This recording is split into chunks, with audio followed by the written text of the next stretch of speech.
And yes, we are here, Frosty Faustings 2022. We have been away for a little while, you know, out of our own homes and whatnot, quarantining. But that never stops BlazBlue. We got rollback. We got the game coming in.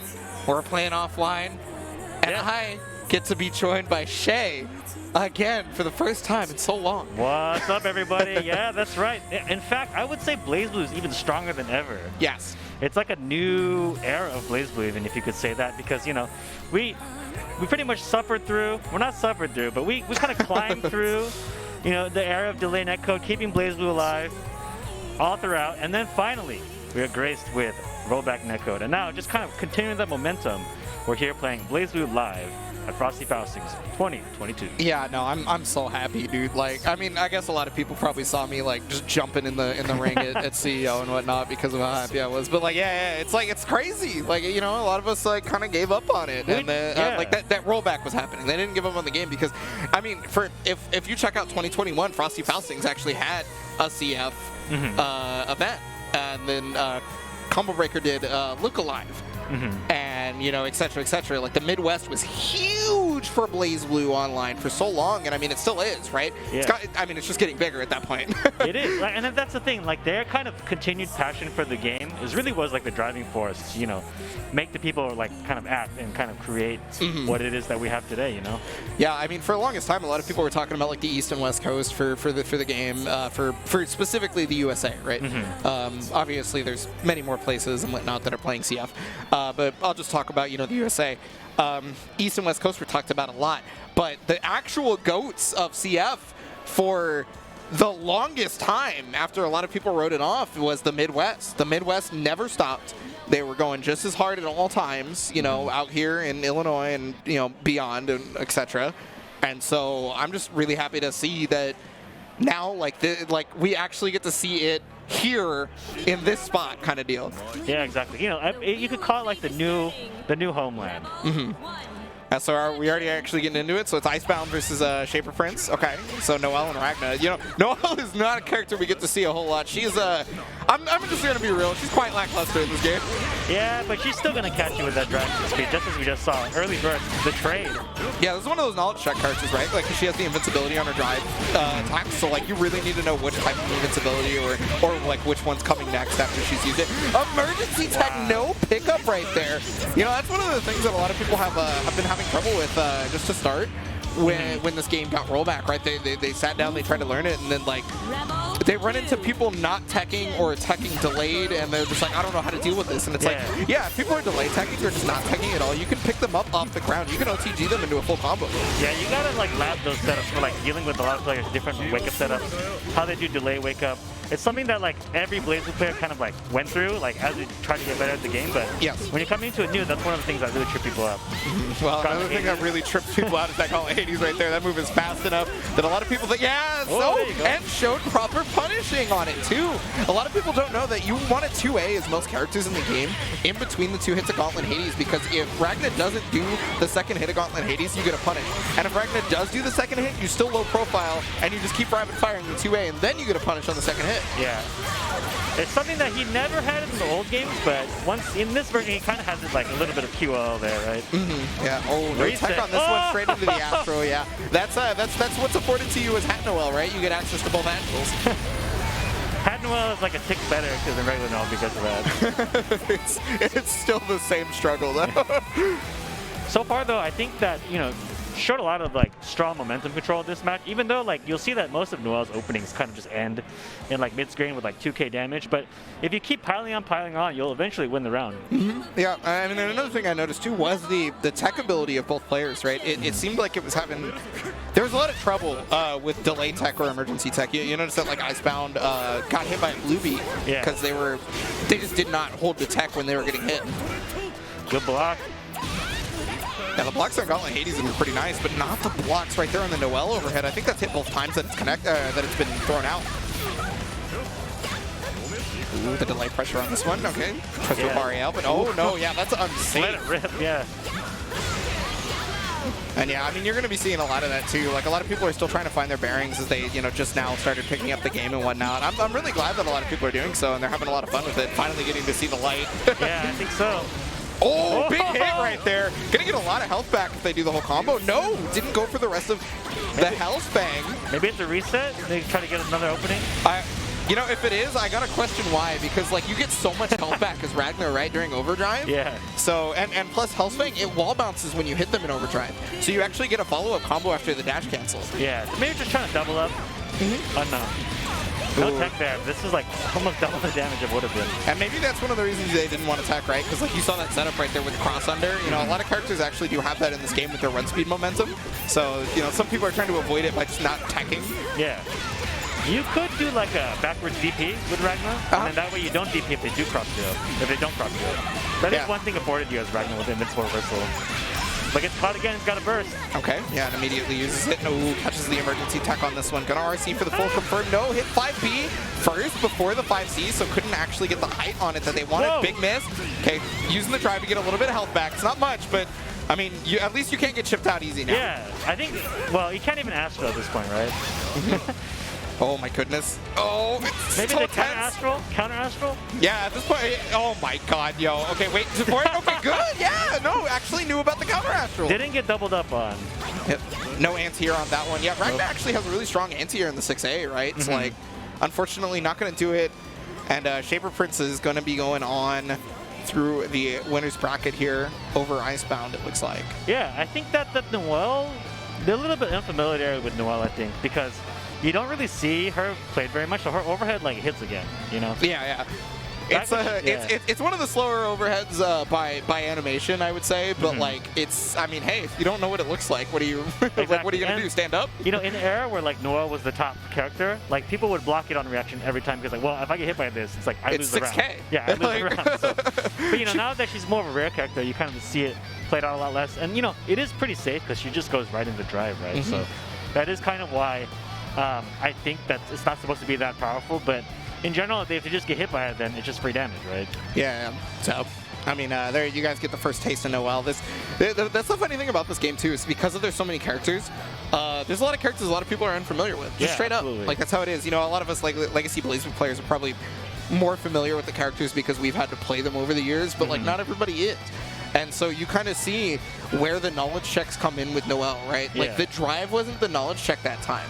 Because at the very first round, yeah, the drives got used a little bit, but like, you know, Shape Prince got counter hit out of a couple of them. Yeah. And so they were like, okay, let's just play a different game. And oh, my anti-airs are on point. Oh, you know, you're not really able to check my my delay techs. You know, I'm emergency tagging over and over again, etc. Okay, looks like someone else is pulling up. Yeah, well, I mean that.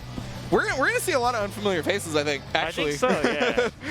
You know, normally I remember the days of old. If you and I got on commentary, we could probably just call out each person that would walk up to the stage. Yeah. Without needing like any extra information, we could just see them and be like, oh yeah, I know that person. You know. Yeah, I know how they play. I know what their special trick is. But nowadays it's harder to, you know, not, which is a good thing. There's more players. There's a lot more fresh faces around. Oh, well, we're going to see an older player here, actually, coming up. So we do have CoolCalmSam, whom is a player I'm unfamiliar with personally, but versus Woocash. Woocash has been around for a hot minute for multiple games, not just BB, but also old Guilty Gear, right? Yeah. Most people probably know Woocash from Plus R and etc. But Woocash is one of the strongest Amane players in North America, right? If you're unaware, and they've also done a lot for the FGC in terms of their journalism. But yeah, they've been around for a hot minute, and I consider them to be one of the stronger players. Like top 16 candidate, I would say pretty easy for me. Yeah, we got the fan going. Oh yeah, the Amane fan. Let's go, Woocash. So Amane is a pretty rare character too. I mean, very very technical character. Just in general, like the way that the character moves around is very not normal to BlazBlue. So if you come fresh from a different game, you might be able to get like a better handle on it. But the way he accelerates, the way he kind of decelerates when he jumps, it's kind of hard to get used to. Yeah. But he's also got a very unique mechanic, the drill, right? Yes. All right, well, CoolCalmSam going with the Mai, which I think is a smart pick. This character is maybe my most hated character in all of fighting games, to be quite honest with you. Very powerful character. I would say that like most spear characters, I would say this, like the tip of the spear tends to be the strongest point. Yes. For Mai, it's the entire stick. So she's got great giant normals, right? So she's got a lot going for her, but yeah, it's like on the other side, Woocash on the Amane, and it's like we were talking briefly about the drill. The drill is essentially like a quote-unquote chip mechanic, right? It's got really strong chip ability for sure, and to the point where Amane a lot of the time can do more chip damage than like regular combo damage. But also, you know, you're going to be noticing a lot of the long range from Amane as well, to the point where he's not a character with a lot of defensive ability. Ooh. Yeah, and so far, CoolCalmSam is doing a lot of damage. Going to drill level up to 3 now, so this could be the win condition. That's gonna hurt so much. Trying to catch the tech on that, but there was a delay tech right there from CoolCalmSam. However, getting counter hit by the drill, that should do it as long as, See, that is the power of having a leveled up drill. You can see it at the bottom there, up above Woocash's meter. If your drill is leveled up, that drill does immense amounts of damage. Yeah. Huge damage. It's also really good on chip as well, but it does take effort to level up. You just saw, even using the combo didn't get anything there, but using the cradle, you can really power up your drill there. Yeah, you can see the knowledge check right here. CoolCalmSam is trying to, use the regular get outs from Mai that normally get, chosen, like the 2-1-4 backflip and whatnot. But the thing is the drill is still there. It doesn't just go away. So like it catches you on your way back down, and CoolCalmSam just falling at the mercy of Woocash. Woocash just calling it out and then just destroy it.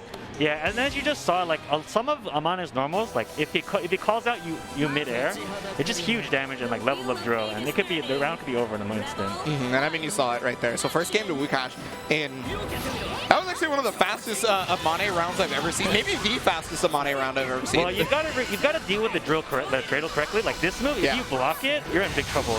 You either got to wait out the drill or really just rush him down and just kill him before he can really use it. Yeah, I think if you block Dreidel, it is actually an automatic level 3. Like even from zero drill meter. Yeah, it can be. Big damage.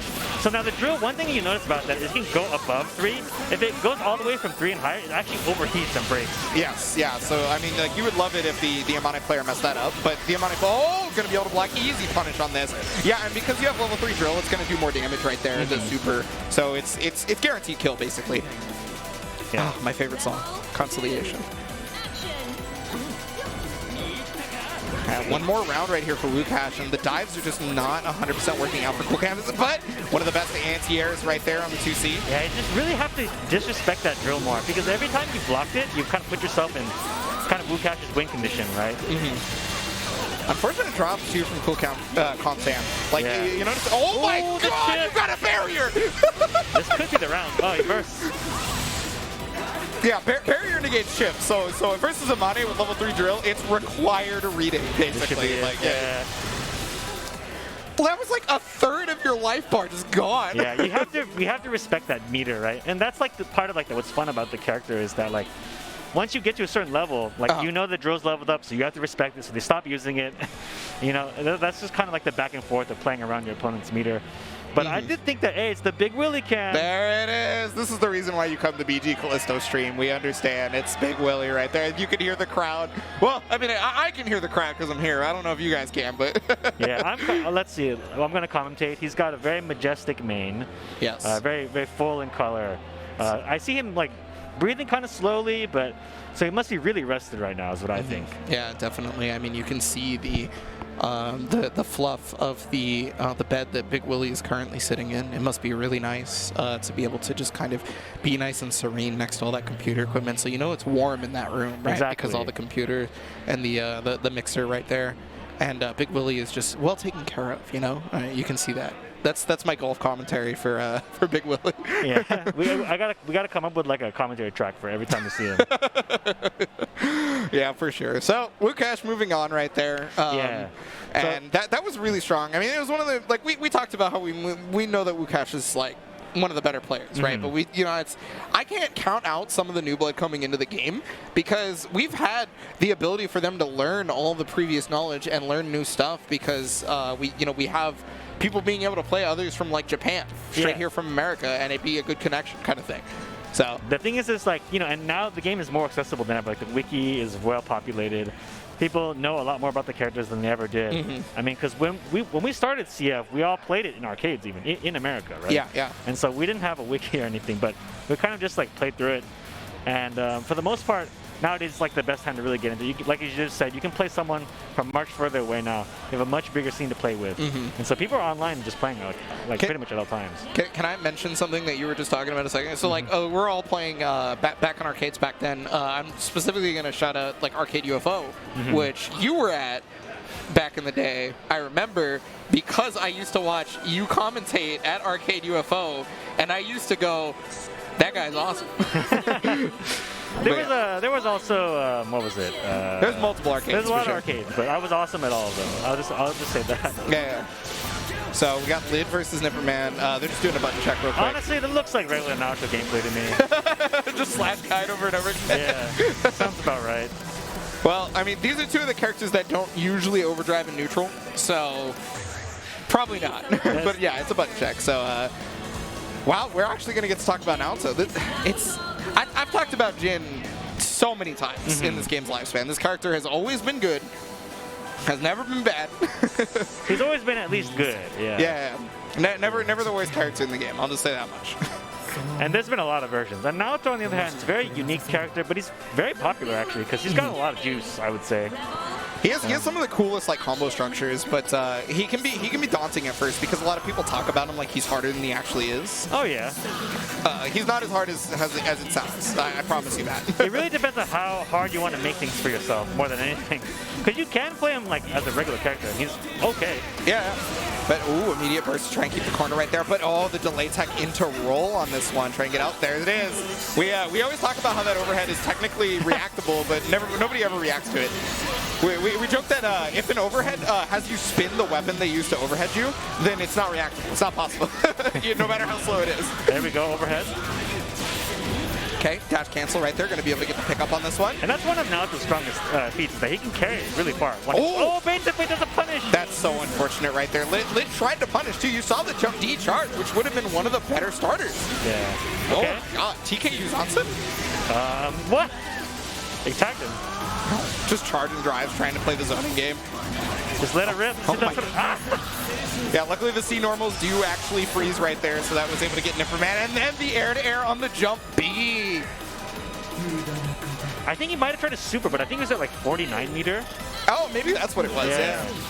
Okay, 3C to be able to catch the walk back right here. Another overhead, but you're plussing the overhead, and Lid's still pressing buttons and got away with it. Okay, almost an air conversion on that one. That's actually really good for Jin. Jin's really strong in air conversions for sure. Yeah, he's one of the best characters for air-to-air. I mean, he's got one of the best normals for it, but it's also the conversion that he gets too, right? Yeah. Like, it's not just that jump C. Oh, Hibiki whip, no punish though. And I mean, hey, nipperman's gonna take that all the way to the bank. Whoa! Oh, what a bait right there! That was baited twice, I think.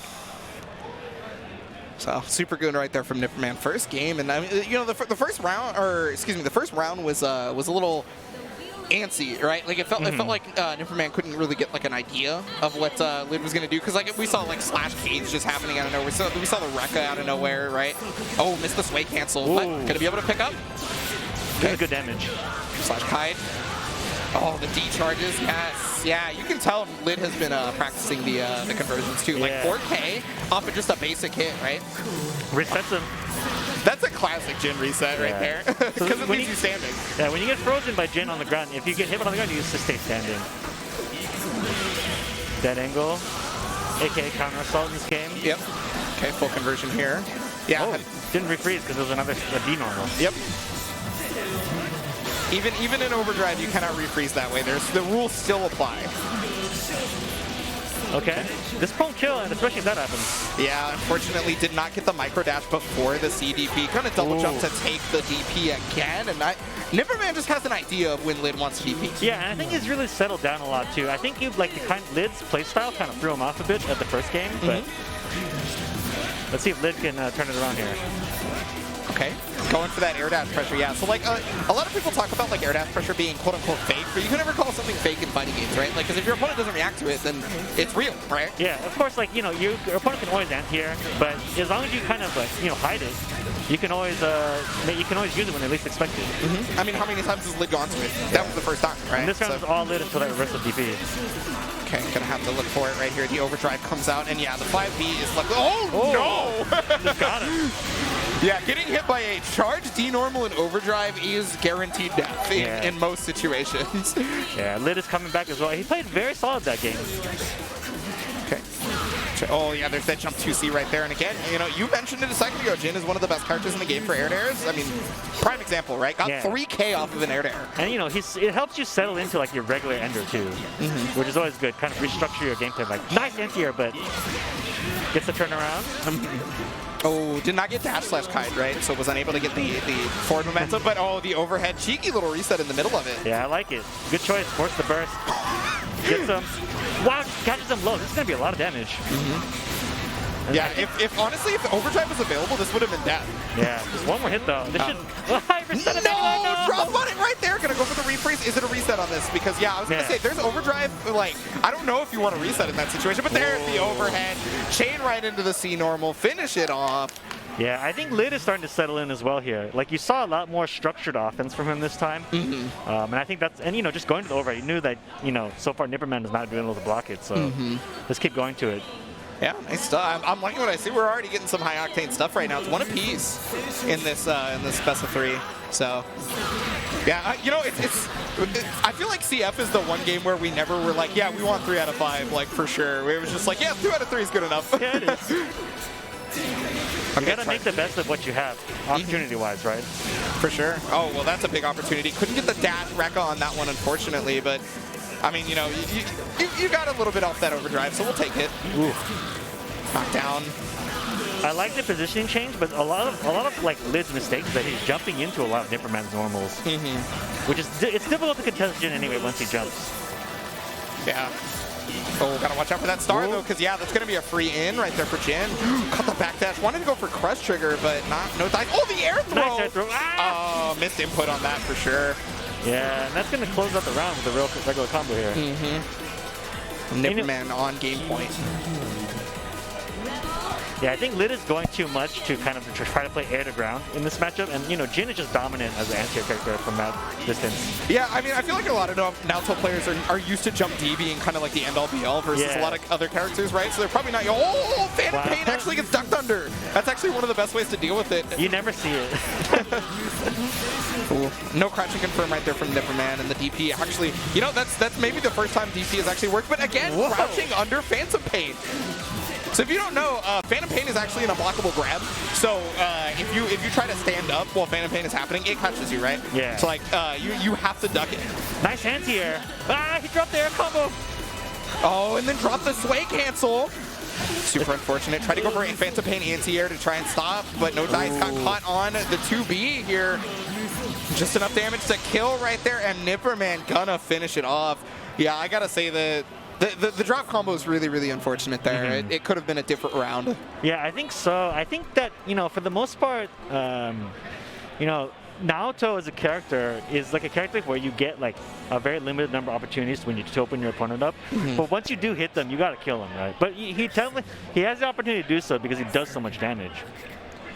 Well, I mean, going to be moving on as nipperman right there on the Jin. I got to say, I was really impressed with the anti-airs, the air-to-airs, like just the decision-making in that front. And, and I even showed every now and then that they were going to go for like the old resets that Jin used to do. You don't see that much nowadays because a lot of people know how to get around it, but like it's going to have strength again because there's newer players, right, that haven't seen it. And it's always going to exist, right? Because, the option exists, so you have to respect it to some degree. All right, up next we're having MiddyMeister versus Clim. Obviously, if you've been around for BlazBlue, you've probably heard of Clim a couple of times at this point, right? Or other games as well, right? Yeah. I mean, Clim plays pretty much everything. I can't think of a game that he hasn't tried. At the very least, tried, right? Like, but in this game, going to be playing Azrael. Has stuck with Azrael since the character came out, from my knowledge, right? So has actually been one of the stronger players when Arc Revo was offline prior to pandemic. Clim was consistently making good placings, right? Had gotten top 8 at, I want to say, CEO, if I'm remembering correctly off the top of my head. It's obviously been a little bit. So yeah, I mean, what is pre-2020? Does any of that exist? Did that happen? Yeah. I mean, in the context of now, it doesn't matter, right? I'm so glad I get to talk about a matchup I know like the back of my hand. All right, cool. Kagura, Azrael. And, happened in the story, too, so there's that. I mean, in the previous game. Well, it also happens in the story. You know, spoilers or whatever, but it goes differently in this story than it did in the previous game. For a couple of other reasons, but you know, I could go on. They call me the lore master. I could go on forever, so you got to stop me. So what do you think about the matchup in this game? So I've always thought of we always think of Kagura as like the robber character. Okay. But then, you know, Azrael is kind of the same too, right? So what do you think about what kind of sets them apart? So I really do think that. Before I answer that part, I think Azrael wins this matchup pretty cleanly. Actually, he has kind of all the tools to really just make it so that Kagura cannot approach. But to set them apart is that Azrael can actually play neutral in this matchup versus the other character, whereas like Kagura cannot move. Right? If Kagura moves, he sets him at the mercy of pretty much Azrael's best buttons at all times. If Kagura tries to Wyvern, he gets 3 seed for free. If Kagura tries to throw a fireball, he gives Azrael a fireball, the best fireball in the game, right? So like, you have to do the robbery game with Kagura like you're talking about to be able to deal with this character. I feel like Kagura's playstyle in most matchups, though, they just try to rob you anyway. I mean, hey, that's it. Well, I mean, that's going to work out in this matchup the best, I think. You have to try to rob Azrael in this matchup. Overdrive? No, Clim! Yo! What an air throw. Ow, what? Okay, yeah. So another thing that's really nice about this matchup for Azrael is that he has 6A, which is upper body invul, right? It's invul to strikes. And during stance transition, you can actually catch most of Kagura's options by 6A'ing if they do the surfboard. If they do the surfboard in the stance cancel, Azrael always wants to 6A unless they have 50 meter. If they have 50 meter, then it's a different story, obviously. Yeah. Okay, full conversion, easy. Ooh. Oh, another overhead. Just gonna go for the regular damage on this one. No safe jump ender off this, so he's gotta kind of watch out. And okay, so dash through for Azrael is actually really scary in this matchup specifically because Kagura's DP is a down-up input, so it doesn't matter if you cross him up, he's going to get it. Yeah, it's gonna rip, right? But Kagura's not like a good like mashing character either, so he has pretty limited ways to get out of stuff besides DPing. Ooh. Nice conversion right there from Clim off the jump A, and I mean, yeah, you see right there, it seemed pretty difficult for Meister to be able to actually press anything directly after that second round. The second round looked a lot more in control of Clim. The first round looked like he almost robbed him for sure, though. I'm telling you, it's Kagura's got to make sure that he robs you that time. Otherwise, Azrael sits full screen, and then Kagura's like, well, what do I do now, right? Oh, big hit on this one. No, 2A punish, unfortunate. Ooh. Yeah, you can just get a 5C punish off that, which is a great starter for Kagura. And like, it's not something that he's not a character that punishes often. Okay, nice hit here. Delay, yep. Got the full conversion, surfboard, here's the fireball ender, and now you just got a overhead. No cancel though, yeah. So Kagura, you can actually stance cancel his overhead in the air because you can change, you can go into stance in the air with the character. Yeah, I'm surprised he's dropped that 2 times now. Could be he's just not ready for it to hit. Possibly. Oh, there's the DP anti-air. No RC to be able to stop, but yeah, just jumps over the fireball. And, I like it. Yeah, no, I mean, the interesting part about that is, like, even if Clim did not toss the fireball, right, just kind of held on to it, he still probably wouldn't have had the frames to be able to stop the jump in from MiddyMeister. Because, I mean, Kagura's jump in is actually quite strong. Yeah, jump C is really hard to anti-air. Just his regular, like, awkward-looking cross-up kick is also pretty good, too. Yeah, for sure. Good blocks on the overhead there. Yeah, I mean, that was huge damage possibility right here. Okay, well, just goes for the basic combo, so it's only going to be 4K, but that's still alright. Still a lot. It's crazy compared to what you could get. Like, because 5K on that, you could have gotten like 6 and above off that counter hit. You know what I mean? Like, keep it stable. Good rollout. Kind of gutsy. Yeah, you know, it's really scary to delay tech versus Azrael, but MiddyMeister made it work. And overhead. Okay, there it is. There's the cancel. Just got, air unblockable, full combo on this one. DP. Okay, what's the wake up though? You gotta rob him. Come back, TRM! That was untechable! Despite the purple throw coming out, that was untechable because Clim had already tried to throw tech. That's what TRM is. If you try to throw tech too early, the game locks you out for a number of frames to make it so that people can't just mash throw and just get out of any throw situation. Because they had to add that because you can barrier while throw teching. Yep. So because of that, you know, you still have to commit to your reversal like throw techs. Ooh, just jumps over it. No punish on it, but okay, the 5D is actually going to jump over the 2B. Early burst. Oh, crouch confirm. Yeah, good damage here. Could go for double weak point. Just go for the regular though. I mean, it's always stable, right? That's what you were saying, and it's a good idea if it's stable. Yeah, sometimes you gotta do your tournament combos, right? Yeah. Again, tournament combos is still one of my favorite. Yes, okay. Clim knows. So versus that move right there in particular from Kagura is it has two versions, the one from the front and the one from the back.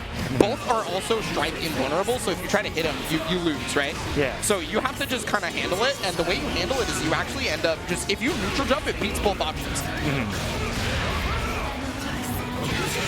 Nice. DP. Yeah, not a safe jump there from Clim, and MiddyMeister recognizing it. Not going to be able to block the overhead. No DP on that one. He was trying to bait it out. Oh, air to air. Shadow Dragon. Okay, and that's the situation right there where you should be trying to 6A as the Azrael player, right? Yeah, you got to hit it before it gets to that certain point. And there's that jump. Could go either way here. One hit could probably rob it. Okay, I like the jump C right there from. I was gonna say I love the jump C from MiddyMeister because if you do it that early, even Azrael's 6B will get hit, which is his big anti-air, right? Yeah. Another early burst from MiddyMeister. Oops. Okay.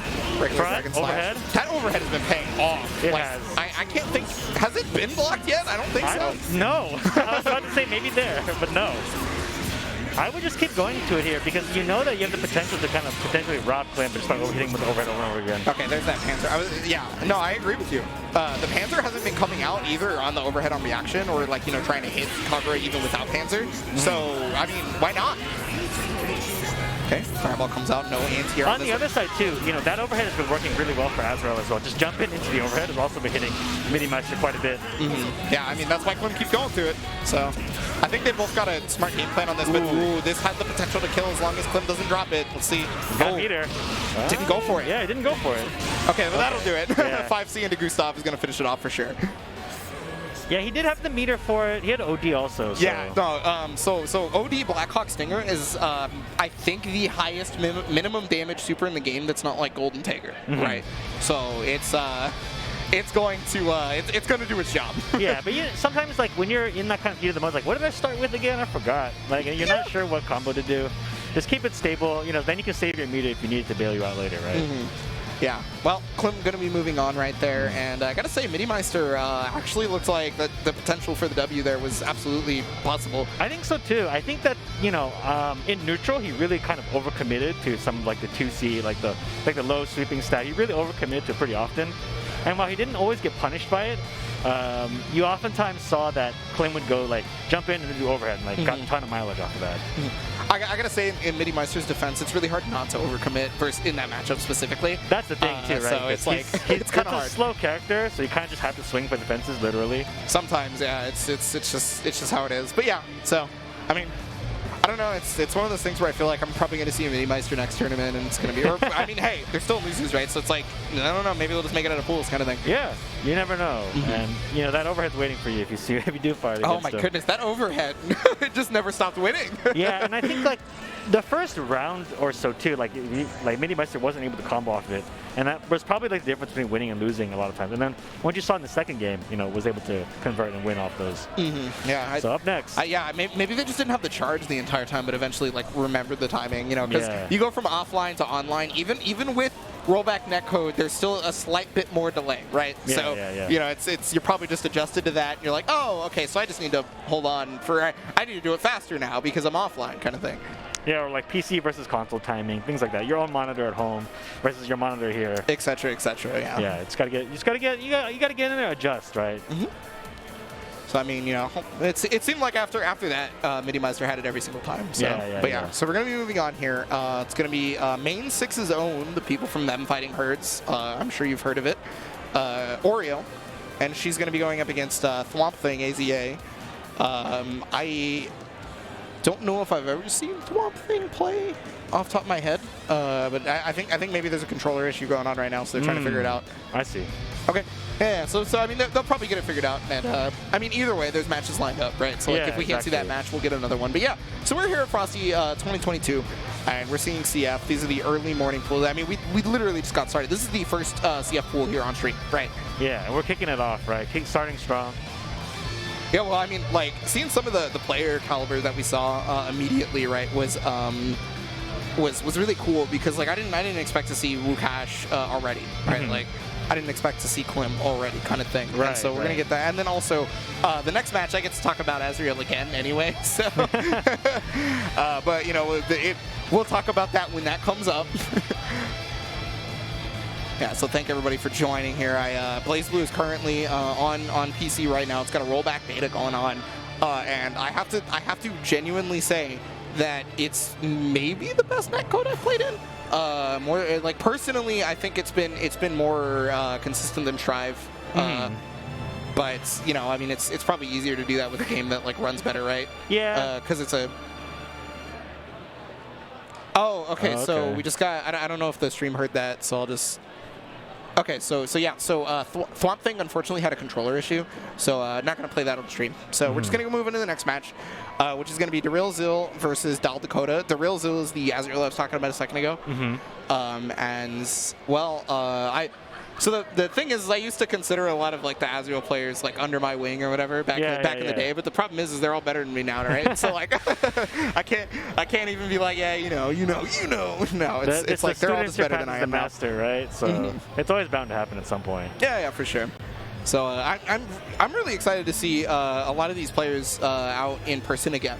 Because like I'm just gonna give spoilers. We're probably seeing an Elyon match after this, and I mean if you've heard of Elyon, you're probably going to get excited about that. Yeah. But, you know, these are people that I just haven't seen in forever.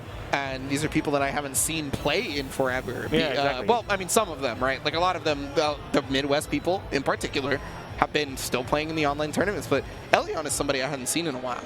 So, we're just going straight to Elyon. All right. Oh, well, never mind. Okay. So this is JavaMorris versus Elyon, which is Elyon is right there with the earmuffs. Elyon actually lost weight, which I was really surprised about. Oh, wait, no, we're not? Okay. The mix-ups. Your ankles are getting broken. Dude, I cannot block! Yeah, can't block these mix-ups. Your ankle's getting broken. For sure. Yeah. So they're probably just, I think they probably just told the, because in the match listing is supposed to be DaRealZil versus Dakota first, then JavaMorris versus Elyon, so they probably just told the other people first. Yeah, so they're accident. just, they're just playing musical chairs out there. Yeah, it happens. I mean, either way, I think we're going to get a good match, so I'm really not worried about it. I'm cool to see whatever. Yeah. But yeah, so, I mean, specifically, Elyon is I gotta say, I think Elyon's the best Jubei player in the world. And I say world specifically. I'm not saying, like, USA, I'm not saying North America, I'm not saying this continent, etc. Like, I'm saying world. Because Japan wrote this character off immediately the second he came out.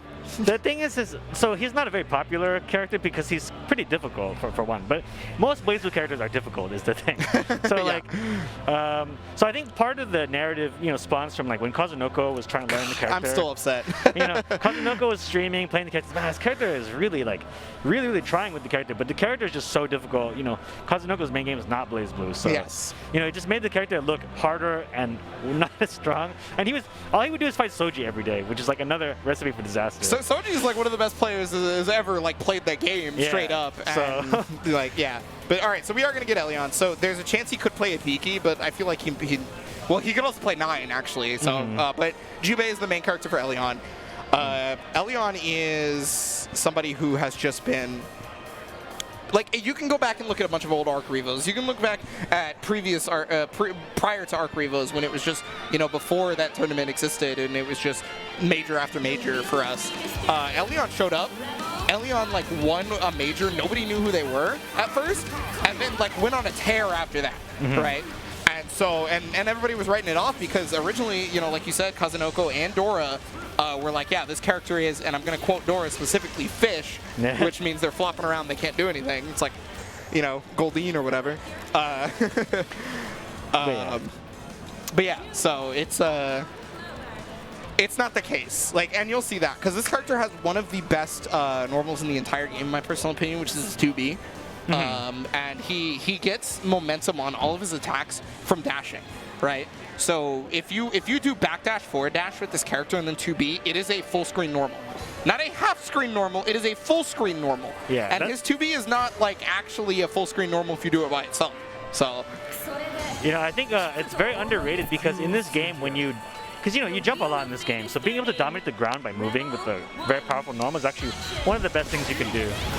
Yeah, well, it's funny too that you say that because this character is also exceptional in the air. Yeah. So it's like, yeah, there it is. I believe that's a really smart burst, just trying to put the character back in the corner, right? But there it is, the pressure right there from Elyon to push them back in the corner. This, if you don't allow Carl to let Noel set up, you know, quote unquote dangerous defense, shout out to Psychotic, then you're good to go. And there it is. That's the 2B right there. That button, it covered the rollout, it covered jump, because if you try to jump and you get hit during your pre-jump frames, gonna air super, gonna finish it off. Elyon with the perfect. Yeah, that was a perfect call out for the roll too. I mean, even if he didn't roll, it would have beaten a lot of stuff. But yeah. Great choice.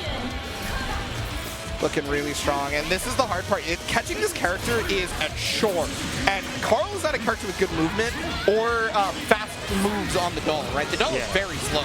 For all of its strengths, it is very slow. You have to kind of play like as if you're, you know, you have to set up a fortress, right? You got to really keep him out. But now that you're separated from the doll, he's in a lot of trouble. Yeah, tried to use the crush trigger to take away that barrier meter. Gonna get an air-to-air on this one. If we talk about, you know, Jin's air-to-airs, I think Jubei might be the best air-to-air character possibly. I mean, there's also like 9 the Phantom and Izanami, so it's pretty hard, but up there, strong. Yeah, very.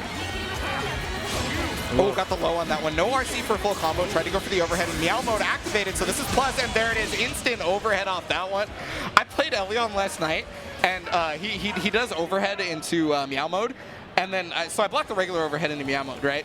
And then he does overhead, and I blocked that, and then he just does overhead again on me, or instant overhead, and I was like, you son of a... Yeah, it's really... the way to beat that move is to not let them, like, engage you with it, right? If you're already blocking when it comes out, you're in trouble. It can be really hard to make to not have to block Jubei sometimes though, because he can just get across the screen from out of nowhere, right? And he has this fireball. Okay, knockdown on this one. Gonna go for the safe jump. Although I guess you don't really need to safe jump, Carl. You don't have a Dragon Punch. Almost got something started there. Ooh, there's the overdrive. Oh, try to go for the counter right there, yeah, because Jubei also has counters. Okay, burst back in the corner. Oh my god, the pressure on this, and I don't think JavaMorris knows, so yeah, just eventually was like, okay, I can't deal with this anymore. And if you don't know, Jubei takes all damage crouching, right? So like you can do crouch confirms on him, you can get bigger hit combos on him at all times. Yeah, he's never standing compared to other characters. He always has a crouching hitbox. Oh, what a backdash right there. That was the perfect timing. He's going to have the RC to make this happen because unfortunately Ada is dead. Going to put it up just to try and keep the pressure going. Just doesn't want Jubei to be able to get out of there, but Elyon just gonna sit. Oh, punish on that. Meow mode activate. Gonna get full conversion.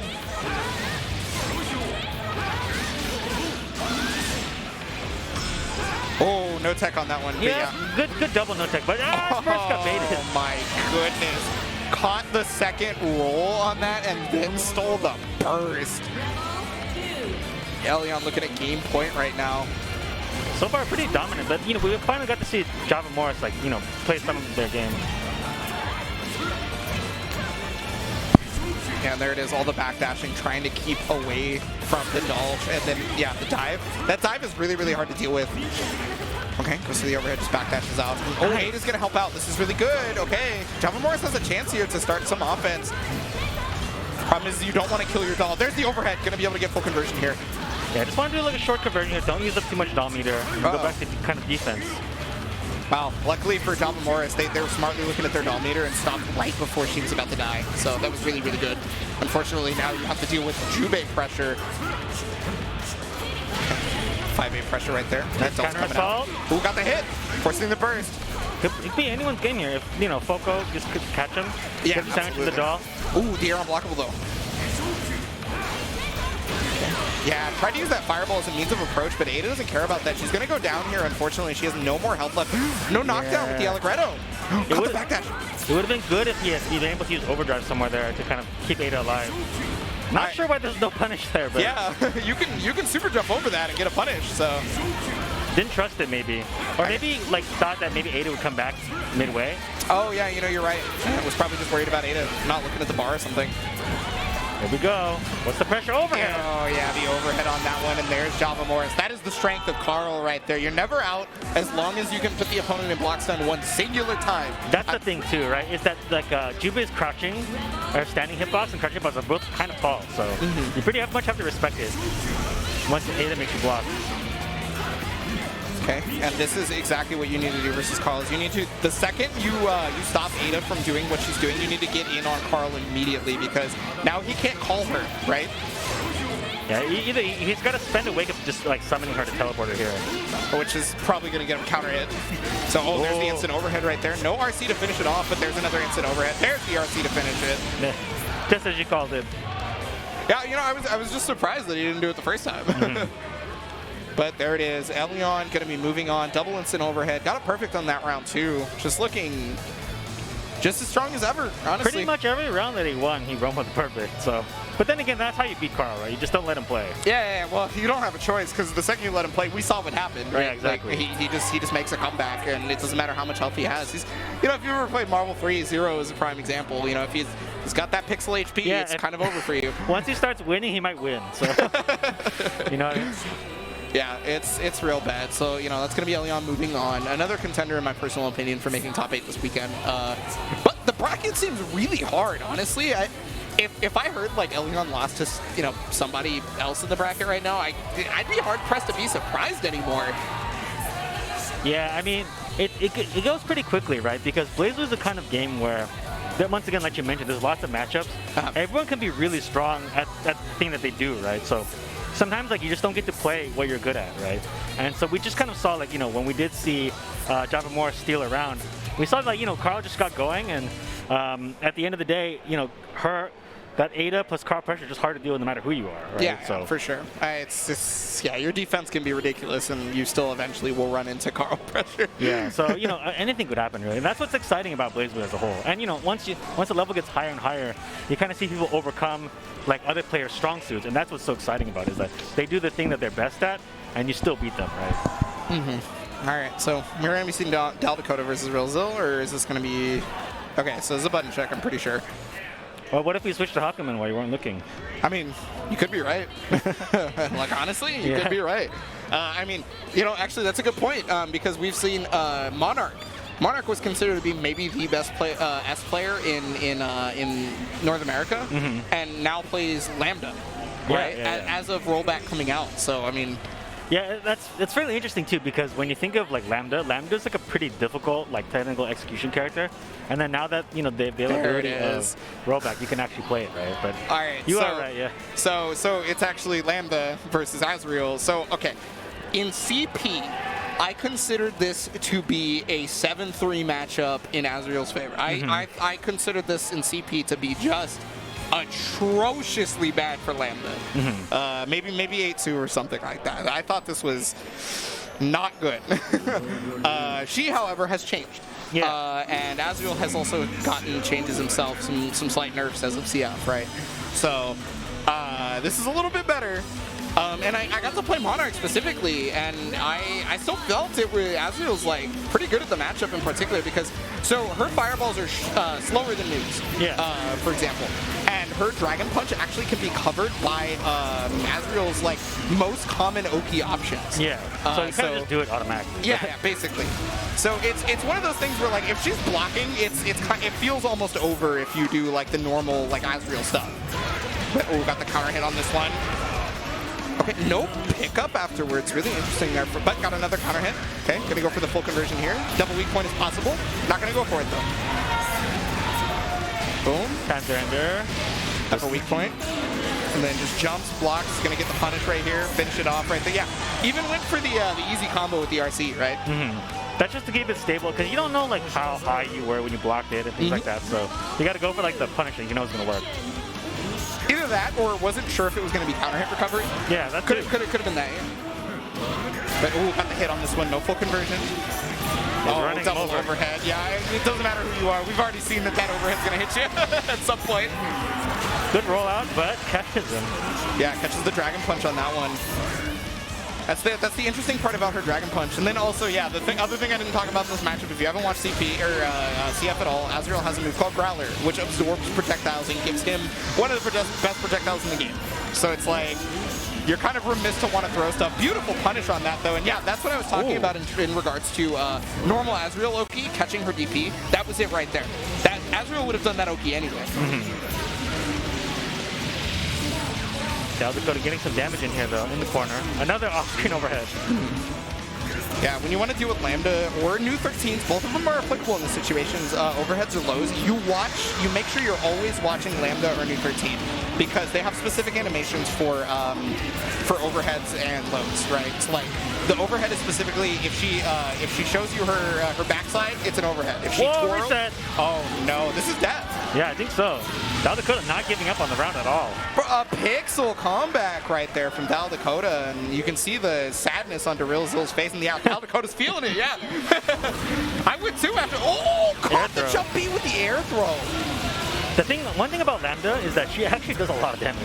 Yes, yeah, she's definitely more of the offensive version of the Murakumo and she unit. punishes no rolls. That was like an extra 1,000 damage, which is like 10-15% of your health. Oh, the overhead right there. I think DaRealZil probably wanted to overdrive that, but got it a little bit too late. One of those things. Okay, blocks. It's a free punish again. Counter hit. Okay, just goes for weak point, which is smart. I think it's the best way to go about it. Oh, back dash right there. This is +1. Whoa! You pressed 5C? He comboed into his burn. You're a god lord. Block the overhead. It was on screen this time. Yeah. Okay, tries to use that kick to just stay away. And I mean, Dakota has kind of a control of that right now, but finally, DaRealZil getting in. Probably wanted to cancel into Tiger Cobra Leopard, considering they do jump C. And that's going to be a huge drop, honestly. Dakota coming back right there from the brink with just keep the morale, right? Like, you kept the morale, you don't freak out, and you're good to go. Dakota played at a really high pace there. Like, he was kind of swinging at all times. And for the most part, like even that last conversion, like he did like a jumping to 2C, I think, and like it just caught and into a full conversion. Like it's like, wow, you don't really expect like Lamb to kind of just go for it like that, right? You think of her as a zoner, but you know, her blades, they are actually pretty good normals at times. Yeah, I honestly I think the what's the word? The gall from Dakota was like kind of a big thing there because when Dakota blocked Gustav, that move is +1. Dakota hit 5C, the slowest button in the arsenal. But it worked. I guess he just read the jump, you know? That's the thing what I'm talking about. The gall is like the confidence that you have to do that is very important, especially versus a character like Azrael. Because if you just let him do his thing, he runs all over you, right? Yeah. So having confidence versus this character is actually incredibly important. I think if you're gonna play a matchup that, you know, could be bad or good depending, if you play it like this, you're fine. You're great, in fact. Yeah, so far you've seen like Dakota have a lot of confidence in this matchup, and every hit that he's gotten, he's made it hurt. Nice. Oh, I wonder if they were doing the barrier OS right there. Yeah, I think so. Yeah, so versus Azrael's dash through is you can actually OS. You can options. Oh my! Wake up 6B. That had to have been an accident, but you know we'll take it. Okay, here it is. The pressure going. Gonna be able to block the overhead on that one. Backs off. I love that. Retreating behind the gravity well makes it so that Azrael can't move even further than he already could. Caught him, like pretty much made him like air dash into that. It's really frustrating him this way, but good stop. Okay. Should be able to get the wall conversion, right? Oh, doesn't go for 2-2C, but it's gonna block. This should be an easy punish right here. That's the one thing I would. Oh, that's 10 push-ups, my friend. I'm shocked. But the thing is, the one weakness I would say Dakota has, does super awakeable every time. Yeah, it's been pretty often, hasn't it? Yeah, you're right. If he's like jumping, like he'll super. Okay, got the overhead on this one, applies another weak point. There's the Dragon Punch, yeah. Versus Lambda, I feel like a lot of the time you just kind of have to forego your cross-up mix-up because of her Dragon Punch. Yeah, you kind of have to play her, you have to play her honest, right? But that's fine, because she's not that good at getting out, I would say, but... No, I agree, personally. But okay, here it is, Legacy Edge. Oh, it hit! I wonder if maybe they were trying to jump again to get around it.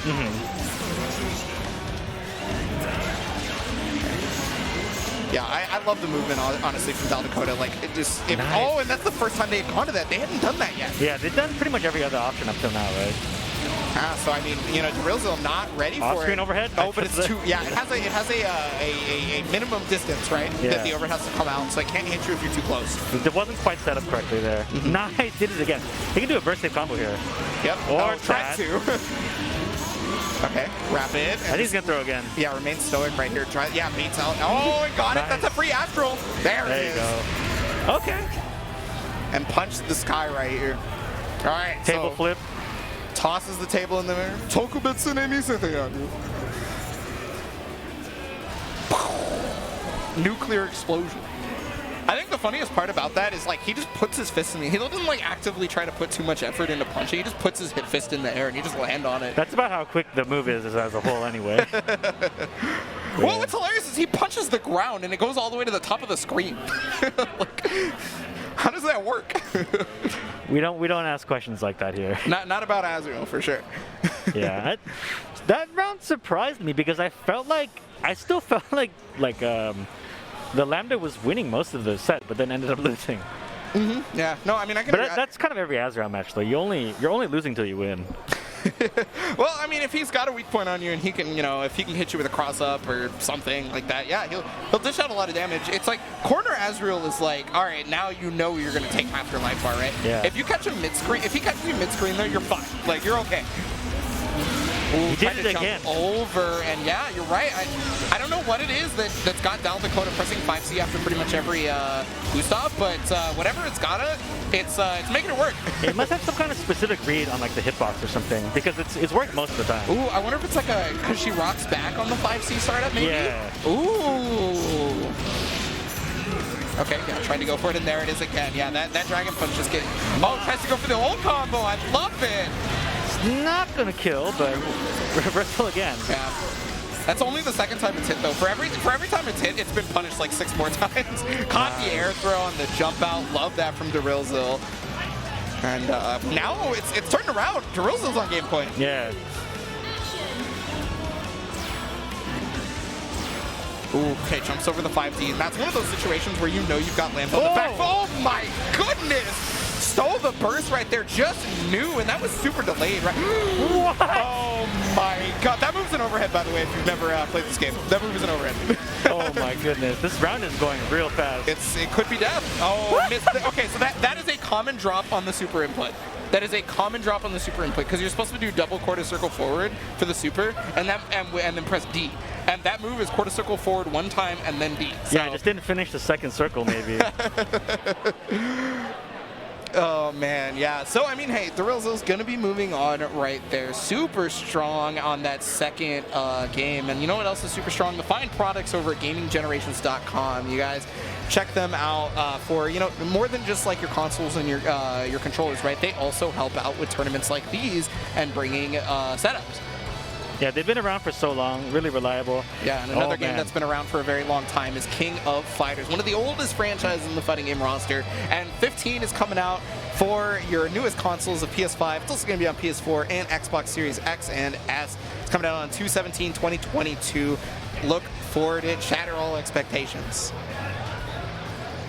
And up next is Belong Gaming Centers. They have the Belong Gaming Centers up in Schaumburg, which is like your new home for fighting games. They've got like these new arenas that you can come out and just kind of watch, play, and compete at them. Yeah, and you always want to compete in the funnest mobile fighting game that you can get. It's kind of a fighting game, right? The Skullbones mobile is just a little bit different, but you can log in today for a free gift and you can download it for completely free, and you can see all the different loading screen jokes that they have. I've seen some of the pictures. They're really hilarious. But yeah, so you can get it on the App Store and Google Play. It's obviously Skullbones is a franchise that has been beloved for all that, and the mobile version has been a big help for people wanting to play on the go. And of course, Windjammers 2, the sequel to the first game, Windjammers. It's like a really cool competitive game where you kind of throw frisbees and make your opponent mad, and then throw your frisbee in their goal. It's one of my favorite games. It's been around for a long time. It's pretty much rebooted from like its old ancient era, but you can play it now. It's pretty much available on every console, and go check it out. Yeah, and you can also check out Them's Fighting Herds, which is another franchise fighting game that just recently, well, I guess I can't say recently anymore. It's been a long time actually that it's been out. It has maybe the best tutorial I've ever seen. It has some great accessibility on it as well, and it's one of those games that I think everybody should check out, at the very least check out, right? And it's available on Steam. You can just obviously download it. It's very easy to get into. Paradise Arcade Shop, a lot of different types of arcade peripherals out there these days. Paradise Arcade Shop is the one of the shops that has a lot of parts that you could use. They've got new items in stock, like the Magenta, which is like a new lever you can use for your stick if you like kind of stick type parts. Mm-hmm. They've also got the Samduck SA, which is a certain type of new series of button type that they have. You know, oftentimes when you play with an arcade stick or even use a hitbox or different types of, you want to have like certain kind of feel or touch to your buttons. So if you're into that kind of thing, do check out Paradise Arcade Shop.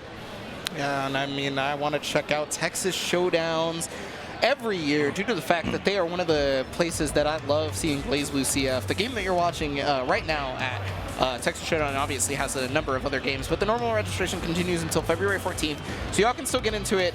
It happens on April 22nd through the 24th in Houston, Texas, so go to TexasShowdown.com. They're always big love for anime games on top of course, you know, Street Fighter and etc. And it's the premier Texas tournament, so definitely make sure to check that out. Low Kick Roundhouse, they're having an event. It's on October 22nd to 23rd. Make sure to save the date. They've got 12 or more games. They've got 4 different streams. It's going to be over at Ignite, yeah. So Low Kick is actually one of the streamers here and one of the people helping out in the Illinois area for tournaments and everything like that. They run tournaments, they stream tournaments. You can get them for everything. They're one of the biggest pillars of Midwest FGC that I would say, and they're of course running Roundhouse, which is happening on the 22nd through the 23rd of October, and you can check out those games by just looking up Low Kick Roundhouse. And another tournament that's going on with a number of games as well is of course Vortex Gallery, which is running Melty, Strive, and KOF 15 right there. So February 26th through the 27th for Strive. Type Lumina is March 5th through the 6th. KOF 15th is March 12th through the 13th, and you guys can check that out on smash.gg/wintergaiden. Oh, and this is a surprise. Wait a minute. Frosty's coming back? 2023, right here in the Westin, this exact venue that we are currently at on January 27th through the 28th. Awesome. That's so you can look forward to this again next year. I straight up didn't know. Wow, that was crazy. I had no idea that they were going to put that up there. So that's crazy. Cool. I mean, I haven't missed a Frosty in years, so I guess I'll be here in 2023. Yeah, and this is my first time here. I love the venue. So yeah, I'm definitely looking forward to coming back here again. And it's in a great spot. So yeah. And up next, we've got like a short video. So we'll see you guys after that. All right. So that was the. Oh, hey, hi Shay. We're back. Yeah, so that's one of the new fighting games coming out for Axis Games right there. And so Axis Games, obviously the publisher of the game that you're watching right here, BlazBlue, and they've been supporting the FGC quite a bit. And so I would love to check that game when it comes out, obviously. I can't wait, because it has a lot of potential in my personal opinion. It's also got that old-timey feel. Yeah, I love the old school It's got the scan lines for CRTs and whatnot. Yeah, they caught me slipping though. I was not ready to come back. It's fine. We just gotta drink water. We're trying to stay hydrated out here. So we got Woocash versus Swirly Glasses, Amane versus 9. Sweet. And, I've actually gotten to watch this matchup quite a bit due to the fact that in P&W we have an Amane in. Well, they changed their handle recently, but they used to go by NG. And we also have multiple 9 players, of course. So I've seen this matchup several times at this point, and. As much as I usually worry about 9, Amane actually has a lot of the tools to fight this character. Yeah, and you just saw 9 did not disrespect the drill, but ended up disrespecting the follow-up, but now it's 9's turn. Yeah, it's actually really hard to use the drill versus 9 because of the frame 1 projectile invulnerability of her dash. Yeah, that's what I was thinking too, right? Because she can kind of just like not play that game. But you can probably catch her like move, like her other movement is pretty slow though, so I would think that with Amane's other tools you could probably catch her. Yeah, well, yeah, the other moves are physical attacks, right? So she can't frame 1 invul through them. Yeah, and then just one catch there, the level 3 drill just finished it out. Yeah, really good anti-air and great angles right there from Woocash. You can tell Woocash has played this character for so long because you can tell which normal placement they use where. Ooh, big pickup on this one. Yeah. Nice conversion. Really good, like fixed which spell they have. It's really smart. Yeah, gonna be able to get a full conversion thanks to the meters and a side switch. Oh, double. Oh. I think the second one was an accident, but Yeah, that looked like it was about to corner, but just barely missed it. Yo, you almost got that whole conversion off. I would have lost it. I would have been upset. I would have been excited. Drill. Okay, yeah, good choice on the movement there. Yeah, so that's actually one of those situations where that one's actually guaranteed. You cannot get out of that one with most characters, I don't think. There might be a few that can get out of there. I think Azrael might be able to growler it, but I could be wrong. Great anti-air. Ooh, got the clock set Got on the it. clock set. And, you know, in a position where you have less help, like... Oh, God! There's no barrier left! Uh-oh. You're just dead! Oh! Ooh. Yeah, if you have 0 barrier at that point, you can no longer not take chip damage from level 3 Jill. And we talked about how level 3 Jill is potentially sometimes more damage than just doing a combo. Yeah, at that point, like, you really have to avoid blocking at all costs. And that's probably the point where you probably just try to reversal super, try to do a reversal of any kind if you have it available. That's one of those check situations, right? Like, Yeah. your king is in danger. Yeah, it's just you're tense. So you gotta, sometimes you just have to go for it. You can't, like, the panic thing to do a lot of times is just to block to kind of get some more time, but you're out of time when that happens. Okay, there's the forward dash turret. Whoa. Yeah, I love that. So The right there, pushback. Woocash blocked with barrier to push back into the drill. Good choice, yeah. It worked out, and this is looking like a perfect round. Oh, God. Oh, the barrier's not going to help you anymore, because now you're just going to die. Like, Yeah. You want to try to fuzzy jump out, but unfortunately, you're so far behind, and you have to deal with all that chip damage. Woocash on at game point, and he is looking real strong right now. But there's the 6C, okay. Good choice. When I'm able to pick those up, probably the wrong spell available, so. Oh, got the jump out right there. Yeah, that is a grab. This time has Kunzite. I believe it's still barrier blockable. I could be wrong, though. Okay, Dreidel, but not going to work out on that Yeah, one. good disrespect. No bar mitzvah here. Okay, and there it is. Yeah, and that's one of the reasons we were talking about the the jumping normals being really good versus 9 in particular is because of the angles they covered Yeah. and how she can't just easily dash through them. They're not projectiles. Yeah, 9 is much better attacking people who are above her, but the Amane is really good at attacking the same level, so. Oh man, yeah. Just if you can find a way out of this pressure, you can be pretty good. And the counter assault's a strong way to do it. Now you just got to be able to farm. There you go. 6C? Wow, the angle that it had, like at the very tip top of it, I think. Yeah. Well, that whole area of the screen is pretty much 9's if you choose to press that button. True. The wheelhouse is definitely in 9's favorite. Oh yeah, got frame trapped right there by the drill. Yeah. When Amane does the little kick, he actually does have a hitbox there. Yeah, so. the kick can kick you. Good forward roll. Yeah, that was beautiful. Could have been greedy on Wookash's part, but sometimes you just got to go for it, really. Smash logo out. I think of it as the Bomberman move. Oh, it is a Bomberman move, 100%. But like, I was a Smash player for a really long time, so. Dreidel. Oh. Yeah, that was not one of the situations where it was guaranteed, but the forward dash unfortunately going to get scouted out by Woocash. Another roll again, scouted out. It should kill, I think. I would assume so, but there's drop opportunities here. Okay. Yeah. Woocash with the 2D drill to finish it off.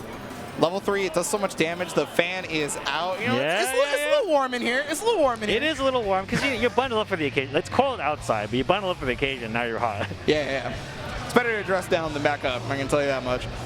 Yeah, we saw like very opportunistic play from Woocash, I would say. Like, I think that they weren't really going for those kind of drills that you could kind of get out of at first, but then later on in the set, see them come out, right? And like once you block it, like once you're like too late to react, you're like, uh-oh, now I got to deal with like the beefed up game plan. So yeah, the first and second round actually seemed like it was kind of hard for Woocash to move around at first, and then it got better once Woocash kind of had like an idea of where the 6C might be placed or timed, where any of the anti-air normals basically, or when the forward dashes were going to happen, because obviously we talked about it.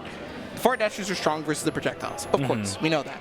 But that's why you stick in those normals every now and then, is because you're trying to catch 9 from forward dash and trying to stop her from taking that tool away from you. Yeah, and exactly. it does have recovery, and it also has counter hit recovery. So it's like, if you get that hit, you're rewarded. yeah, so that's like a classic forward and back, right? Back and forth between those two players, just kind of like trying to sniff out what option like can beat the other option and kind of just using the right option to beat it, right? The second you said forward and back, I just said input 1 foot forward and back. We're trying to get that to come out. Hey, this is FF14, right? Yeah, I know. So this That's what I is was the saying. 14th Like, Frosty Faustings. the 14th Frosty Faustings, like their logo, they put the 14. They knew what they were doing. They knew what they were doing. They knew what they were doing. That's why they have record attendance, right? Nah, but for real, thank you guys for joining us here at Frosty Faustings 14. I'm sure you have FF14 over there on that screen. You got us right here for sure. However you partake, we don't judge. But yeah, we got even more matches coming up. Looks like we're trying to get up on stage is already happening. So we got Panda's own Kizzie Kay, and we got Fems. So these are actually two people who have been playing the game. This is two people that have I feel like I don't know if they ever. Well, Kizzie definitely plays multiple games, so like you could make an argument for them having stopped playing, but I don't know if you really ever consider somebody of that caliber to be out, right? Like yeah, you never stop. You only pause, right? So it was like it's one of those things where like Kizzie just plays multiple games, so it's not even like I just don't want to play BlazBlue anymore. It was like there's so many games out that I want to play kind of thing. Yeah. So according to this is a Pool A2 winners qualifier. So I believe, whoever gets out of this will be on, they'll move on to the outer pools. Yeah, I'm gonna ask our streamer here if they know the answer to this. If it goes out into like top 48, 96, 16, etc. Top 24. Okay, thank you so much. That was really fast. Callisto's on it. Thank you. But yeah, so we got the dancing skeletons. Every time I see it, I literally hope this never goes away, ever in my life. I only saw that out of the corner of my eye, and I was like, am I seeing things? Did I die in my sleep last night? And now. All I want is to always see dancing skeleton anytime I'm on Callisto's stream. If it's that and Willy, right? Yeah. Like PS4 has some pretty strong themes, I will say. Dancing skeleton just makes me lose it every time. Yeah, I'll bring this up for your stream. Yeah, let me know. All right, but for real. So, Kizzie on the Jin, Fems on the ass. I'm not 100% sure if this is a button check first or if they're just going to go straight into it. But, we talked a little bit about... Let's read their body language. Does that look like button check body language? Well, Kizzie just grabbed the water bottle, I think. So, but he put it straight down, so maybe not. Yeah, I think they're going for it. This That's look, my yeah, guess. yeah. Okay, Fems is in gamer stance. Yeah. Like, lean forward and everything. Forward, yeah. So, this has got to be real. All right, there it is. Yeah. So, S is one of the strongest characters. Oh, that's another character we talk about air to airs, actually. S has one of the best air to air buttons in the entire game in Jump B, right? So, because the pressure going, and yeah, thanks to the crest right there, that's going to make it so that you can't actually get out very easily. And oh, wow, what a setup! Yo, Fems is on it. Nice reversal. Just gonna go for the safe jump. Wow, Okay, baited the throw. Yeah, 5B pressure is really hard to deal with, right? Unless you instant block it, Jin kind of puts you at the mercy. And then the 6D, that's really plus too, so you kind of have to just respect what he's going for. Yeah. Wow. Okay, RC for the full pickup on this one, because you want to be able to get mixed up here. And oh, wow! Wow! And even new immediately, going straight for the DP, there's the overdrive. Nice. And yeah, UEA on reaction to that. You can just hold the buttons down, and the EA come out immediately. Yeah, that's one of the, S is really strong because their moves are slow, but they have a lot of plus frames and ways you can kind of move around. But one of the weaknesses is EA. That's been one of the nice parts about keeping this character in check, honestly, is the EA, for sure. Yeah. So right there you saw, it's slow, but then if you block it, you're like, well, I gotta wait for this thing to go off now. Oh, and yeah, you want to talk about slow moves. That overhead, it's pretty slow, but the problem is she's so small, you can't really tell what she's doing a lot of the time. Okay. Nice. Knockdown. Oh, big hit. Yeah, not counter hit recovery, luckily for Fems, but Kizzie's still on it. Yeah, using the momentum, carried the corner. Good bait on the DP there, anti-air. Yeah, Hibiki into EX right there. That is one of the only ways that you're going to be able to combo off a counter hit Hibiki because it's so far away. Oh, DP comes out and no. Oh no, no punish on it. Unfortunately, tried to go for the optimal punish, but got 2C. Yeah. I mean, 2C was too far away. Excuse me. It was a good choice because you wanted her to be at the top of the screen, so it's harder to burst. But ultimately ended up dropping. But doesn't matter. Yeah. It looks so strong right there for Fems in the first round. Like it looks like complete control. In fact, like Kizzie had barely any life and just kind of was like, okay, I got one DP into RC, I'm good to go. I can work from this. Well, Kizzie's in complete control on offense. It seems like whatever he wants, he's getting. He's like, you're gonna respect my plus frames, and I'm gonna hit you low every time. Oh, the jump C. Yeah, we talked about that air-to-air potential. That's what it is. Jump C. Oh, yeah. 5D, second gen, yeah. Super optimally forced to burst. Yeah, so that was why Kizzie got the 2C earlier, because he wanted dash up second gen, which is 2-2C, so probably just missed the dash up and the extra 2 from the previous missed burst, or missed DP punish. Pulled him out of the corner. And that's what 5B does. It vacuums you in on the first hit, so you just jump cancel it on hit, and then you get the mix up on it. And Kizzie right now.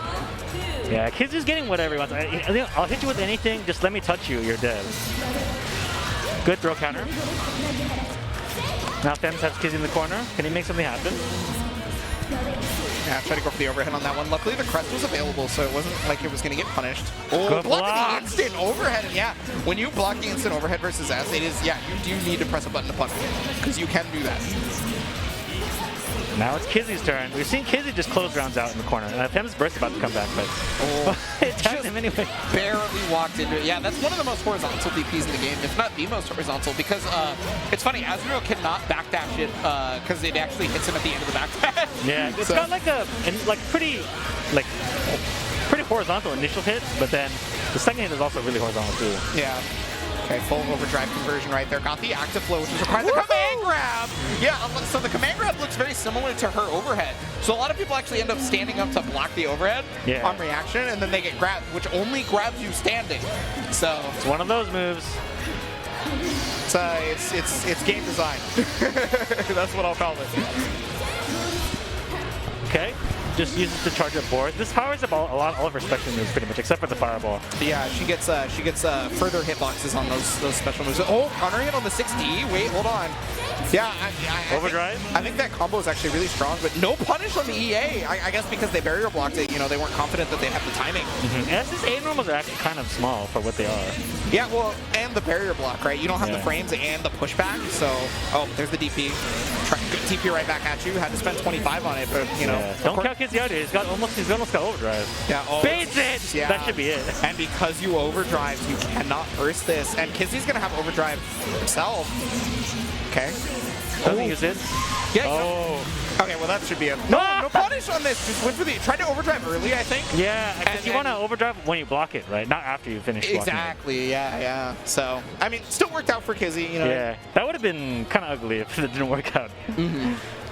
So Kizzie's going to be moving on to winner's side of top 24 right there. Fems still has loser's bracket, of course. Can still make top 24. And I think that they're automatically losers now in top 24, right? It depends on the bracket.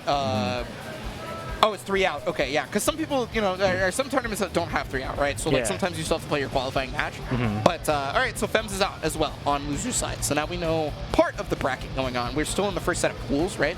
But every match that we're seeing, I believe, is going to be winner's qualifier for top 24 now. So, you know, we're going to really start running out these brackets really fast. I mean, Frosty has always traditionally been a 2-day event, and it's because of expedience. Yeah, I mean, they're efficient. They get everything done. That's like, you know, I think it's a tournament that respects your time, right? So yeah. No, I mean, it was really nice because, like, I didn't have to pack as much because I'm only here for the couple of days, right? So, like, you know, I just pack really light, don't have to worry about walking around anywhere kind of thing. Just good to go. Yeah, I mean, the other thing, too, is you're not going to go outside. I don't know. I'm used to it being really cold where I'm from, so I'm not as worried about it. Well, like, when I got here, it turned out I dressed too warm. I had to dress down because I was too hot when I got here. I can't relate. Yeah, California's I'm pretty... like up there, I'm like, what's that white stuff, man? Like, what is that? I've never seen snow in my life. Have you ever seen this logo before? Do you know what this is right here? I don't. Do you know what that is? That's a snowflake made of swords. It's blue, though. They don't have those in your country. I understand. They don't, yeah. Well, I mean, like, it wasn't as cold as I thought it would be because I came really, really prepared, right? But I was still surprised to see snow at all. I was like, huh. I thought winter was over, you know, like it's... No, winter extends till past February, doesn't it? Man, what? Like in actuality? They patched winter? Oh my god. Winter's supposed to end in December. No, that's never been the case. Winter's always been a season that's gone past December. What do you mean? Yeah. I guess you live in California, so maybe that's the truth for you. Newfangled versions of winter. I like the old winter better. The old man yells at cloud. Yeah. Back in my day, we used to walk uphill, not in the snow, both ways. Yeah, the snow is cool though. Like you know, it's not something we see every day. So I do think that like if you are a Californian or a Floridian and you have the chance to come out to Frosty's, you can actually see snow, and it's just part of the experience. All right, well, we're continuing on here. We're going to have Elyon versus DaRealZil. We actually watched both of these on stream just a little bit earlier. I played Elyon in a lot of matches, Jubei versus Azrael. It got to the point where instead of playing Jubei, he played Hibiki versus me instead. Because what's really annoying about Jubei versus Azrael is, well, there's a couple of things, actually. Jubei takes an immense amount of damage from Azrael because he's always crouching. right? And like, you know, one thing we probably haven't really gotten too deep into in this game is that, you know, your hit state matters a lot when you get hit in BlazBlue, right? And so crouching combos for most characters do more damage. That's just how it is. You get more damage, more carry. It's just this is a natural. It's just how it works because of how the way the hitboxes work and how, like, you have more hit stun when you're crouching. Yeah, so when you're in crouching state, you take 2 more frames of hit stun. So, you know, people can do crazier stuff on you. They can just do their better combo every time. Right? Yeah, so, basically. You know, that's like the one weakness of Jubei that a lot of people aren't able to overcome because, like, you know, There's no way to overcome it technically. It's just a mechanic. Yeah, so then it's just like, well, I hate losing when I get hit. Okay, it's happening. All right, so he picked Hibiki. Yeah. So, I mean, there was a number of other reasons that I found out while we were playing those matches that I would say Azrael just makes it hard for Jubei. Azrael's really good. It's weird to say this, but Azrael's really good at catching Jubei, which is like not a normal thing in this game. I feel like he just like swings and then Jubei like runs into him. Yeah, exactly. Yeah. 3C is really strong at catching dash back forward dash into 2B because it's foot invulnerable, which Jubei's 2B is a foot property move. So like it's he just blows up. So it's this I feel like is a much better matchup decision. And I mean, you know, Elyon is just really good at this character. So. Yeah, and Hibiki is a very solid character also, right? Just, you know, he has a little bit of everything. Very like dominant close game, and so you know, he's got an uppercut. He's got, you know, projectile functioning type moves. Yeah. The shadow clones and whatnot, but like, yeah. So, ooh, big drop on that one. Right there. DaRealZil not ready for it, just getting caught by the 5A on this. Okay, full conversion on this. Oh! Goes for like a reset looking thing. Yeah, right. But that's the hard part. So normally Azrael's really good at anti-airing people, right? But because like all of his buttons are anti-airs. But the problem being is that there's so many air stall moves for Hibiki that it actually becomes really difficult for the character. So didn't respect it. Yeah, and they're just gonna finish off the round because of that. Respecting can be unfortunately what you got to do a lot of the time on Wake Up. And when you're an Azrael player, you don't feel like you want to, right? Because you have so many moves that can just like disrespect. You've got Sentinel Dump, which has armor. You have Backdash, which is one of the best backdashes in the game. You have a Dragon Punch, etc. But versus somebody who's played versus this character, they can cover all those things at the same time, right? So good punish on that reversal. That is an invincible reversal like Hibiki showed right there. It doesn't look like it, but. Good punish. Oh, is he gonna drop air command grab? Yeah. Snatched him. Full conversion here off the RC. It's gonna be good damage. Yeah, command throw RCs are pretty strong in this game a lot of the time. They do a lot of damage. Yeah. There's a lot less scaling on command throws post command throw. So. Ooh, the Buster got caught by the jump C here. Yeah, forcing the burst from Zil. Okay, just trying to jump over. Didn't know which clone was which, so just like stop committing to the option. And yeah, that's gonna be a free punish right there. Yeah, good RC. Should kill. Yeah, just straight into super. Not even gonna mess with it. Just wants to get it done. The 1K, we'll take it. Yeah. 1K, take it or leave it. Hey, I mean, it's got good minimum damage. It's gonna do its job pretty much every time. So. Even 5C or 5B, excuse me? Really? It worked. I mean, it did, but like you had to know. That's a hard read. Knockdown on this, and again, so Hibiki's another one of those characters that can just kind of hang with all the options that Azrael presents on Wake Up. Yeah. It's funny because if you're fighting versus Azrael, you can actually meaty him while low profiling his Dragon Punch with every character in the game. So you have to figure out your option, obviously. Hibiki's is that right there, that move. Oh, was looking for the burst. Delayed right there from Zil. That fatal counter could have changed. Yeah, there it is. I mean, Elyon did the, meaty while also baiting out the DP. Yeah, kept the basic, right? You don't need a lot there. Just one hit will kill it, right? So, good choice, I would say. Absolutely. And,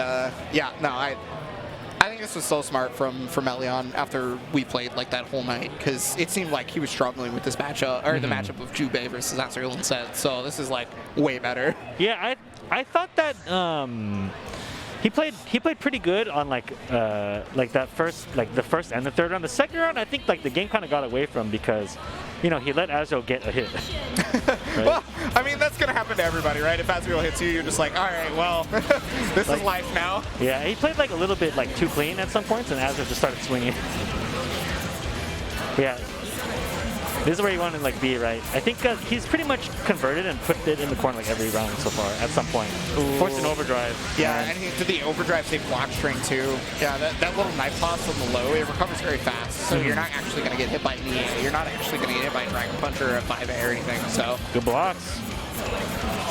Yep, there finally is the Panzer, and you can get a safe jump OS off this, but no, opts for the Sentinel dump. Okay, blocks on the overhead. No, there's the RC. Oh, no, 60 whiff, but no punish! I don't know what I just saw, but it worked out. That's super unfortunate for Zil. I mean, I guess they had to have been worried about maybe like sticking their hand into the blender and getting counter hit anyway. I can only assume. Okay, there's that 5B. That's kind of what you expect to see more often, right? Oh, no, big drop right there. And, you know, interestingly enough, like, Zil didn't have an upper weak point there anyway. Yeah. So that would not have been the combo that they were probably looking for. Oh, backdash at the perfect time. Gonna be able to get good conversion off this thanks to the lower weak point can side swap. And was looking for the DP immediately. Yeah, I mean, he's gone to DP many times, right? So, good choice there. Overdrive. And yeah, just keep checking with the 5-hits. Like, if you're not going to EA, if you're not going to just stop me, I'm just going to keep doing it.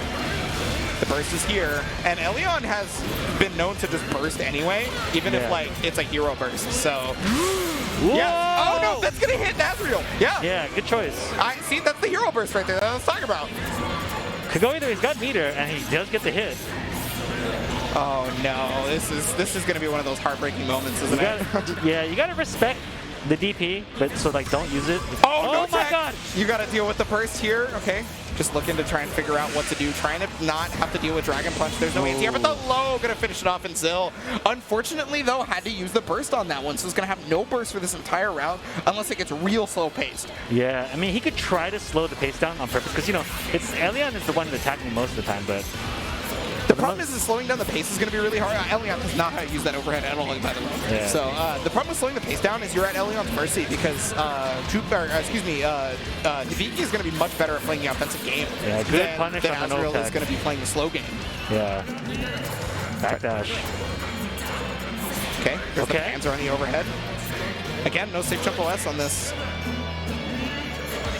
Oh, yeah, I was going to say that should be a free punish, but there's the Dragon Punch. Going to get the full conversion off this. Got active flow, so it's more damage. Oh, wanted to do a Zuna drop for the reset, yeah. Okay. Well, he regret that. It didn't get the overdrive, but... It crossed up? I'm not sure. No, it did. He turned around. I think he tried to press the button. There was no counter hit, so...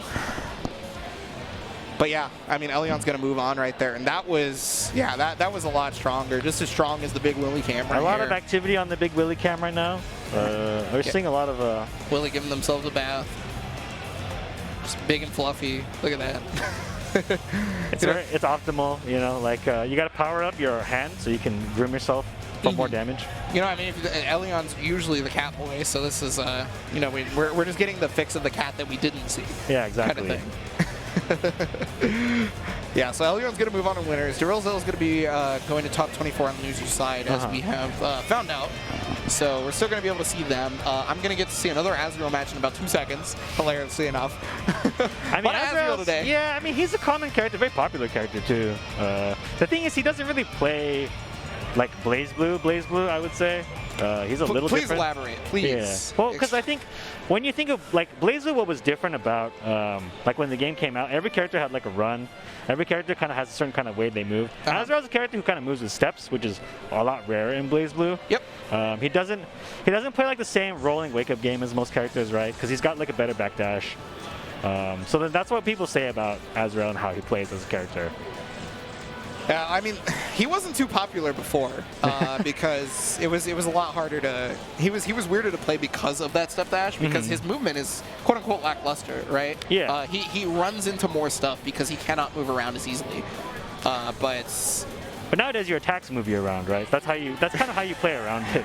I mean, if you say so. That's what I think. I mean, normally Gustav does. It moves you around absolutely, but if you're playing versus somebody who's seen Azrael before, Gustav is very scary to use as a move tool. Yeah, and I think so too. And that's just kind of where it becomes like his design was always to be like a character that you fear. Or like once you've like gotten used to it, you still know that some of these options are strong, so you still kind of have to play around it, right? His drive is called the Terror. Yeah. So that was the initial like and I think they made a comment like he's supposed to be like Slayer-ish. And, you know, he's got like the same steps, but I wouldn't go that far per se. Wow, you know, this is a character who's not super popular Platinum, but you know what's really funny about that is that Clim has a Platinum player in his team, so he actually knows this matchup. Yeah.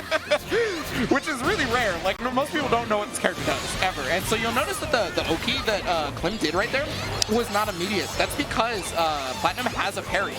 She can counter. We have real Platinum combos here. Yeah. DadMad, okay, trying to put the pressure back. Double overhead on this one, yeah. If you've never played versus this character, oh, but there's the phalanx right out of the growler, yeah. If you do bomb Oki on Azrael, he's like, okay. Yeah, you don't want to use like slow active projectiles too, because you know he'll just see them and absorb them, right? So yeah. Ooh, the overhead on this one, tried to go for the double. Just gets away. I like that. Get your missile, get away. Overhead. That's another problem in this matchup actually for Platinum is that almost all of her items, sans a couple, are projectiles. Yeah. I think this matchup is really bad actually, like legitimately. It can be, I mean it depends, because like Platinum's like 5B is pretty strong. True.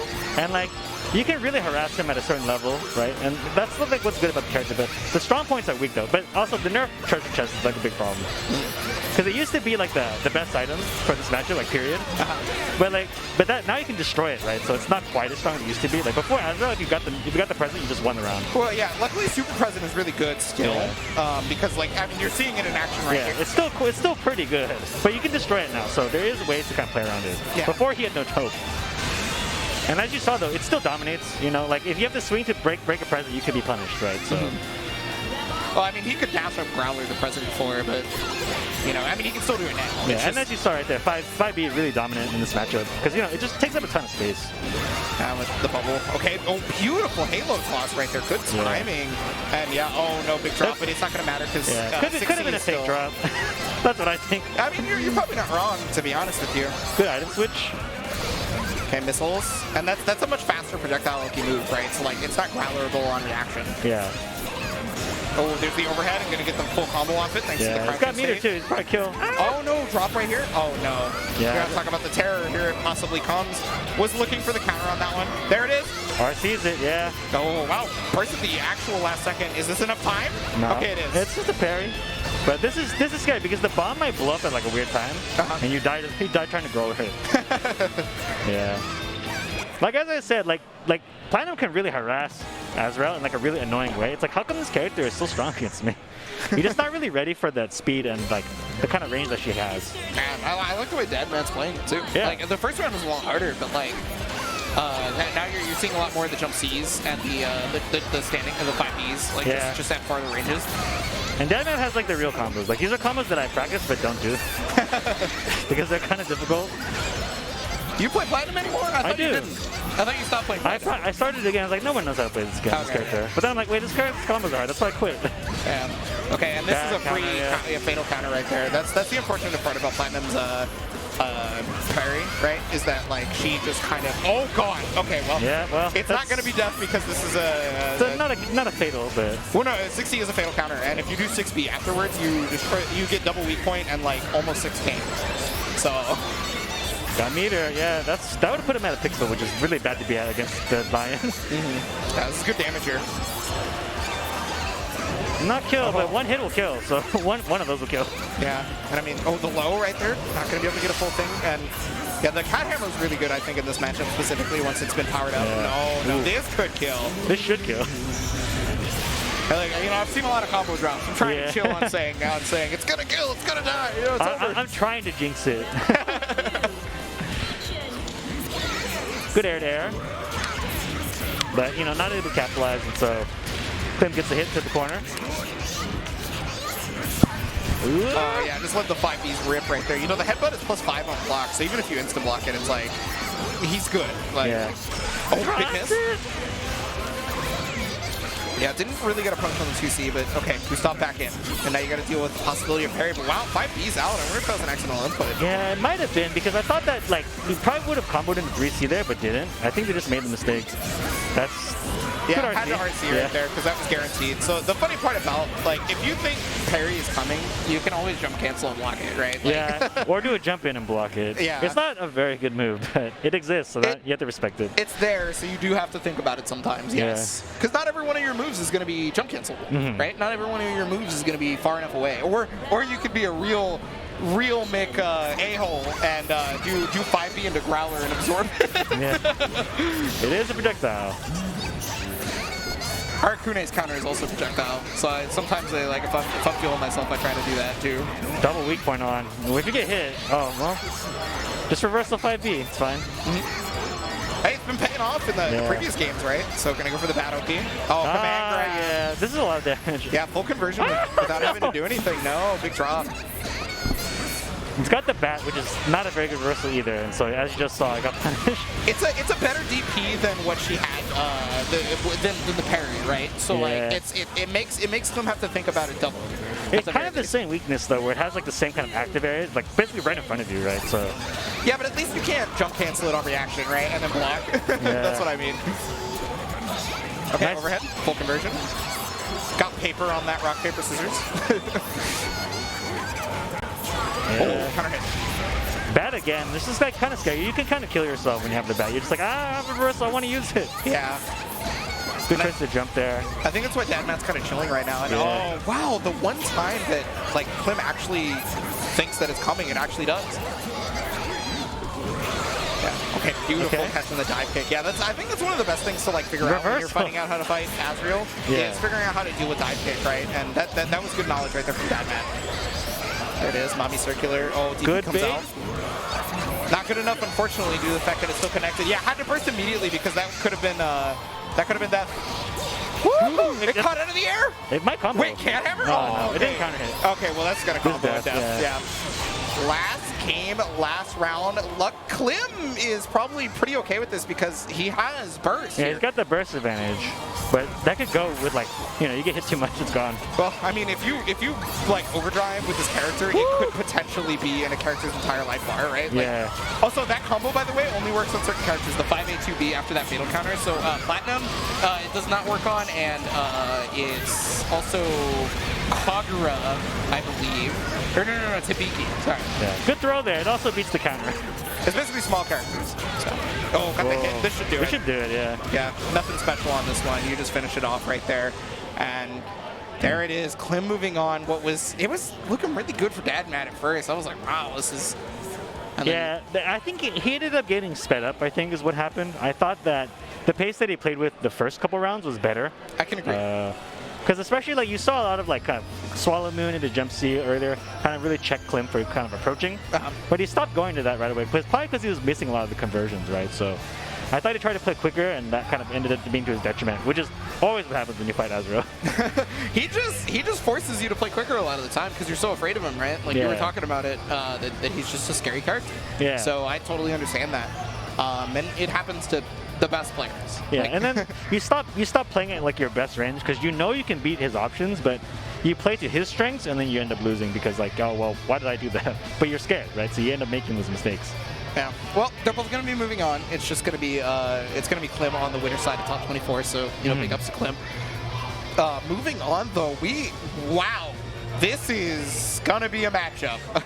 So we have Woocash versus Elyon coming up next. And this is going to be a good match. And I think that it's going to really showcase who is better at like the specific matchup that they play.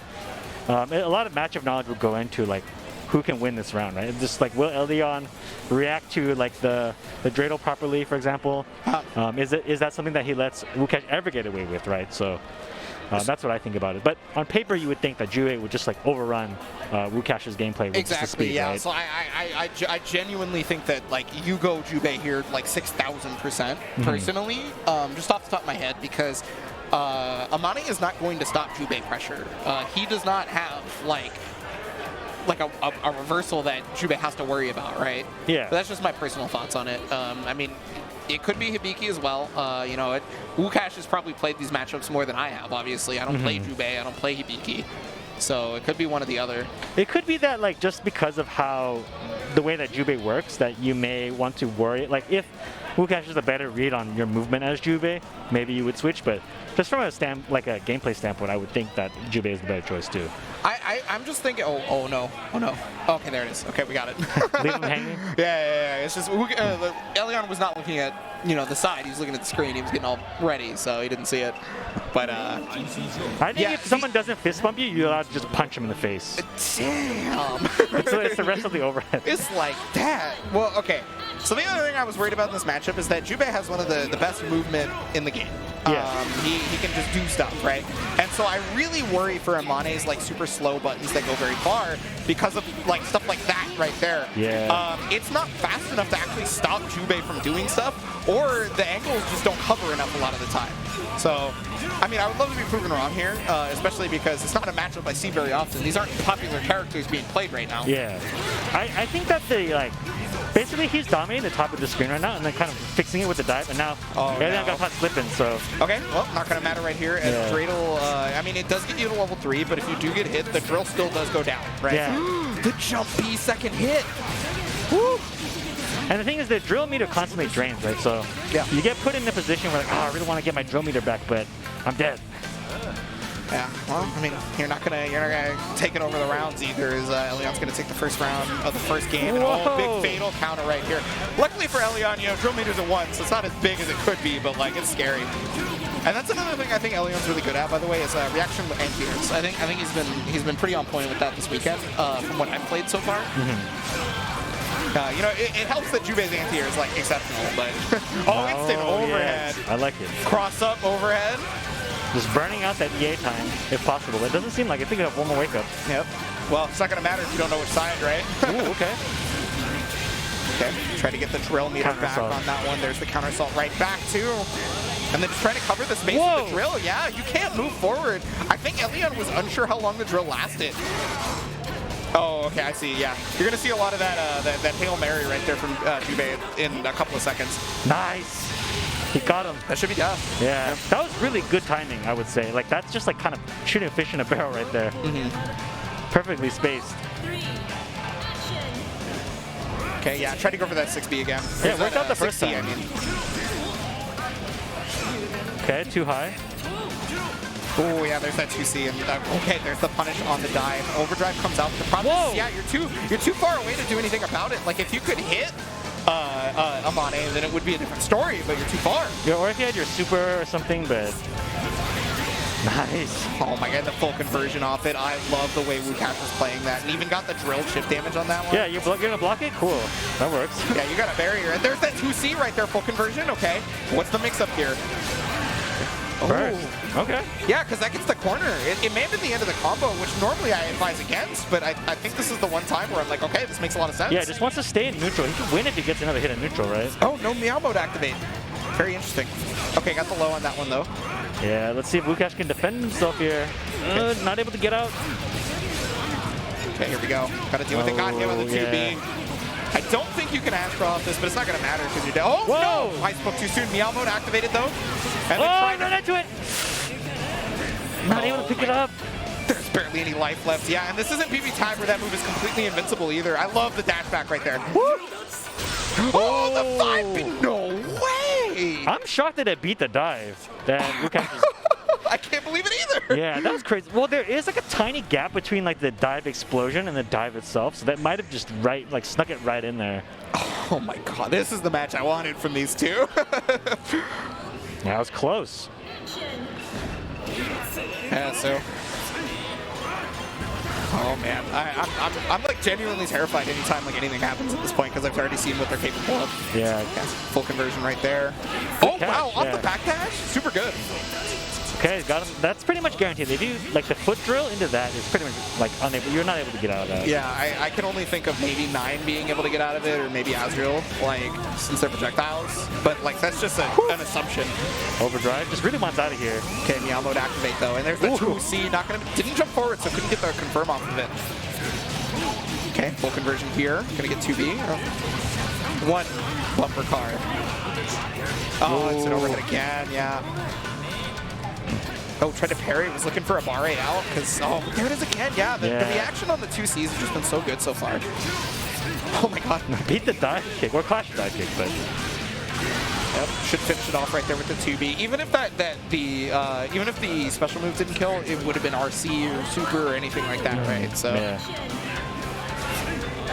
Really trying to fish there with the 6C, but yeah, you can tell that Elyon is more like pensive at the round start because of the first time it happened. Yeah. Or just like delay your entry, right? Overdrive again. Good. Just goes for it, yeah. All right, well, here you go. Oh, no, that's a huge hit now because of that counter hit, but oh, no, not a full conversion, unfortunately. I think Woocash really wanted the side switch to the point of, like, actually making it worse for them. Oh, got the drill again. Wanted to 2C there, but no dice. Look at the chip damage taken. Look at the barrier. Whoa. And the counter yourself just too far away to make anything happen. You have no more resources left, but there it is. Was able to catch the 2B, making something out of nothing, getting another counter hit. And oh, reversal super. You have to do it. Yeah, that's the first time he showed it so far. And, you know, you got to do it sometimes to make them respect it, right? Yeah, and I mean, at this point, you can't hold anything back because that was like set point, right? Yeah. So he had 100 meters, so good RC'd it too. Oh, 2C trying to come out right there, trying to keep himself safe, but a beautiful anti-air from Woocash. Goes for the dreidel, and yeah, delay tech. That's one of the best ways to beat that. Ooh. Oh, no. Bad burst. Yeah, exceptionally unfortunate. Gonna get full conversion off this no good drop. And just the delay pressure here. And then, okay, catching the fuzzy jump out, but there it is, another one. Yeah, could not get a 2C in time. Thanks to the dive kick, making the momentum go faster. Yeah, oh, trying to catch the roll out. I like it. I think he attempted a back roll, but forward roll instead. Yeah. Okay, here we go. Oki is up. Oh, that was an unblockable. Yeah, you had to counter assault right there to get out of that situation. And I mean, Elyon wanted to check. Got the hit right here. Should be full conversion into death. Elyon is going to take it over Woocash and move on to top 24 on the winner's side. Woocash, of course, going to top 24 on the loser's side. But, I mean, wow, a lot of the knowledge checks actually ended up being something that Woocash knew about, which I thought was very surprising. It ended up being relevant, yeah. And I think that, like, you know, had they played maybe first to 10, you might have seen Woocash start to understand the mobility a little bit. Like, the dives are getting a little more crisp. But, you know, in a shorter set like that, I do think Elyon capitalized on a lot of the opportunities that were presented, right? Yeah, so, I mean, you know, with that, we do have to thank all the wonderful people here that have been helping out Frosty Faustings Gaming Generations, of course, the premium gaming equipment, rentals, and services. You guys can catch them at gaminggeneration.com for all of your needs, like, and I mean all of them, electronics and whatnot. And also you can get some merchant and everything like that as well.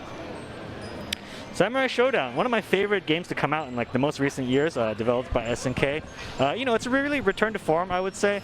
Really crisp game that really has like a lot of old style footsies to it. So do check it out. Came out not too long ago, but also came out on Steam as well, just recently.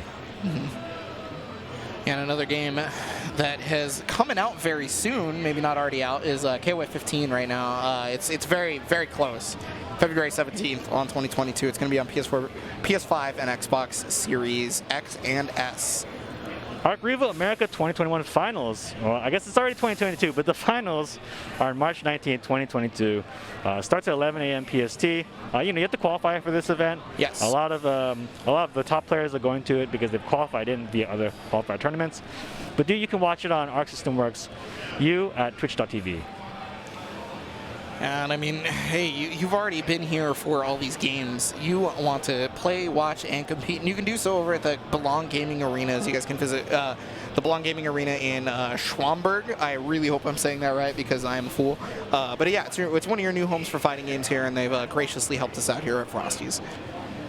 Skullgirls, Season 1 Pass is now available. You know, they've got new characters coming out. There are 4 new characters coming out for the Season 1 Pass. I believe that's Anime. Is that Umbrella? Is that who it was? Yeah, I remember from her like the ice cream meme. But anyways, you can check out Skullgirls Second Encore. Season 1 Pass is now available. 4 brand new characters, new stages, new story modes, and much more. And another fighting game coming out that we're just talking about KOF and whatnot is Blazing Strike. We saw from Axis Game. You guys have been watching CF here. They're one of the publishers of that game. So Blazing Strike, Axis is putting it together. It's going to be on PS4, PS5, Switch, and Steam as far as we know. It's got that old-timey feel to fighting games. I mean, you can already see the CRT scan lines in the screenshot. I'm looking forward to it personally. I think you should check it out. Coming in 2022. And another game that's already out, already available on Steam as well, is Them Fighting Herds. You guys can go to buy.themfightingherds.com to be able to check it out, or you can just go to the Steam store, right? Either way, whatever's most convenient for you, you guys can check that out. Those Fighting Herds, I believe, personally to be one of the best tutorials in fighting games currently, one of the best and easiest ways to get into. It's got excellent netcode. It was one of the first to really adopt rollback outside of like anything else, right? So. Of course, Battle for the Grid. You've seen this game already on Twitter. I know you've seen it. It's a Power Rangers-based fighting game. It's 3 versus 3. It's one of the craziest games I've seen in modern day. But it's so much fun. You're missing out if you haven't checked it out yet. It's also got rollback, just like just saying. So. You can also be killed in a single hit. So I do check it out if you're into that kind of thing. Yeah. And you definitely want to check out the fine products over at Paradise Arcade Shop. We're talking about the Magenta Revolution for levers. We're talking about the new SOB series buttons on the Sam Duck. And they're actually here at Frosty's currently, but you're probably watching the stream from home, right? So you want to get something from Paradise Arcade, you can do so at ParadiseArcadeShop.com. I'm sure you've probably already gotten some. Well, you might want to get some more here. And Fantasy Strike, another free-to-play fighting game, which is kind of unique for the genre as a whole. You can play all the characters online. There's no grind to unlock any of the characters. It's a really basic fighting game, but kind of teaches you a lot of the either in-depth way of thinking about fighting games. I do recommend checking out. It's got great netcode. It's got a really interesting and good to understand UI. So I would definitely free to check it out. Yeah, and well, I mean, you're already checking out Frosty's right now, so you may as well check it out next year. If you're sad that you didn't make it this one, I hope you make it to the next year's one, which is going to be returning at this venue here in the Westin in Lombard, Illinois, and it's going to be January 27th through 28th through 2023. They're really sticking to that 2-day date, and I appreciate it. Yeah. All right, so how was that to get your day started? No, I'm good. I'm ramped up right now. I'm ready to go. My blood's pumping. I'm ready to play in my pool. That's how I get my day started, right? For sure. Yeah. So I mean, hey, that is going to be. We're going to be switching off right now. It's not the end of the stuff on the stream, of course. Just give it a little quick break. We're going to be switching out some commentators, and then we will be back here for more action for you guys. So please, absolutely stick around because you're never going to want to miss a beat here at Frosty. Thank you, Shay, for joining me. I'm sure we'll see each other later. Oh, we will. Thanks, everyone. Yeah, we'll see you guys so at the end much. of the videos.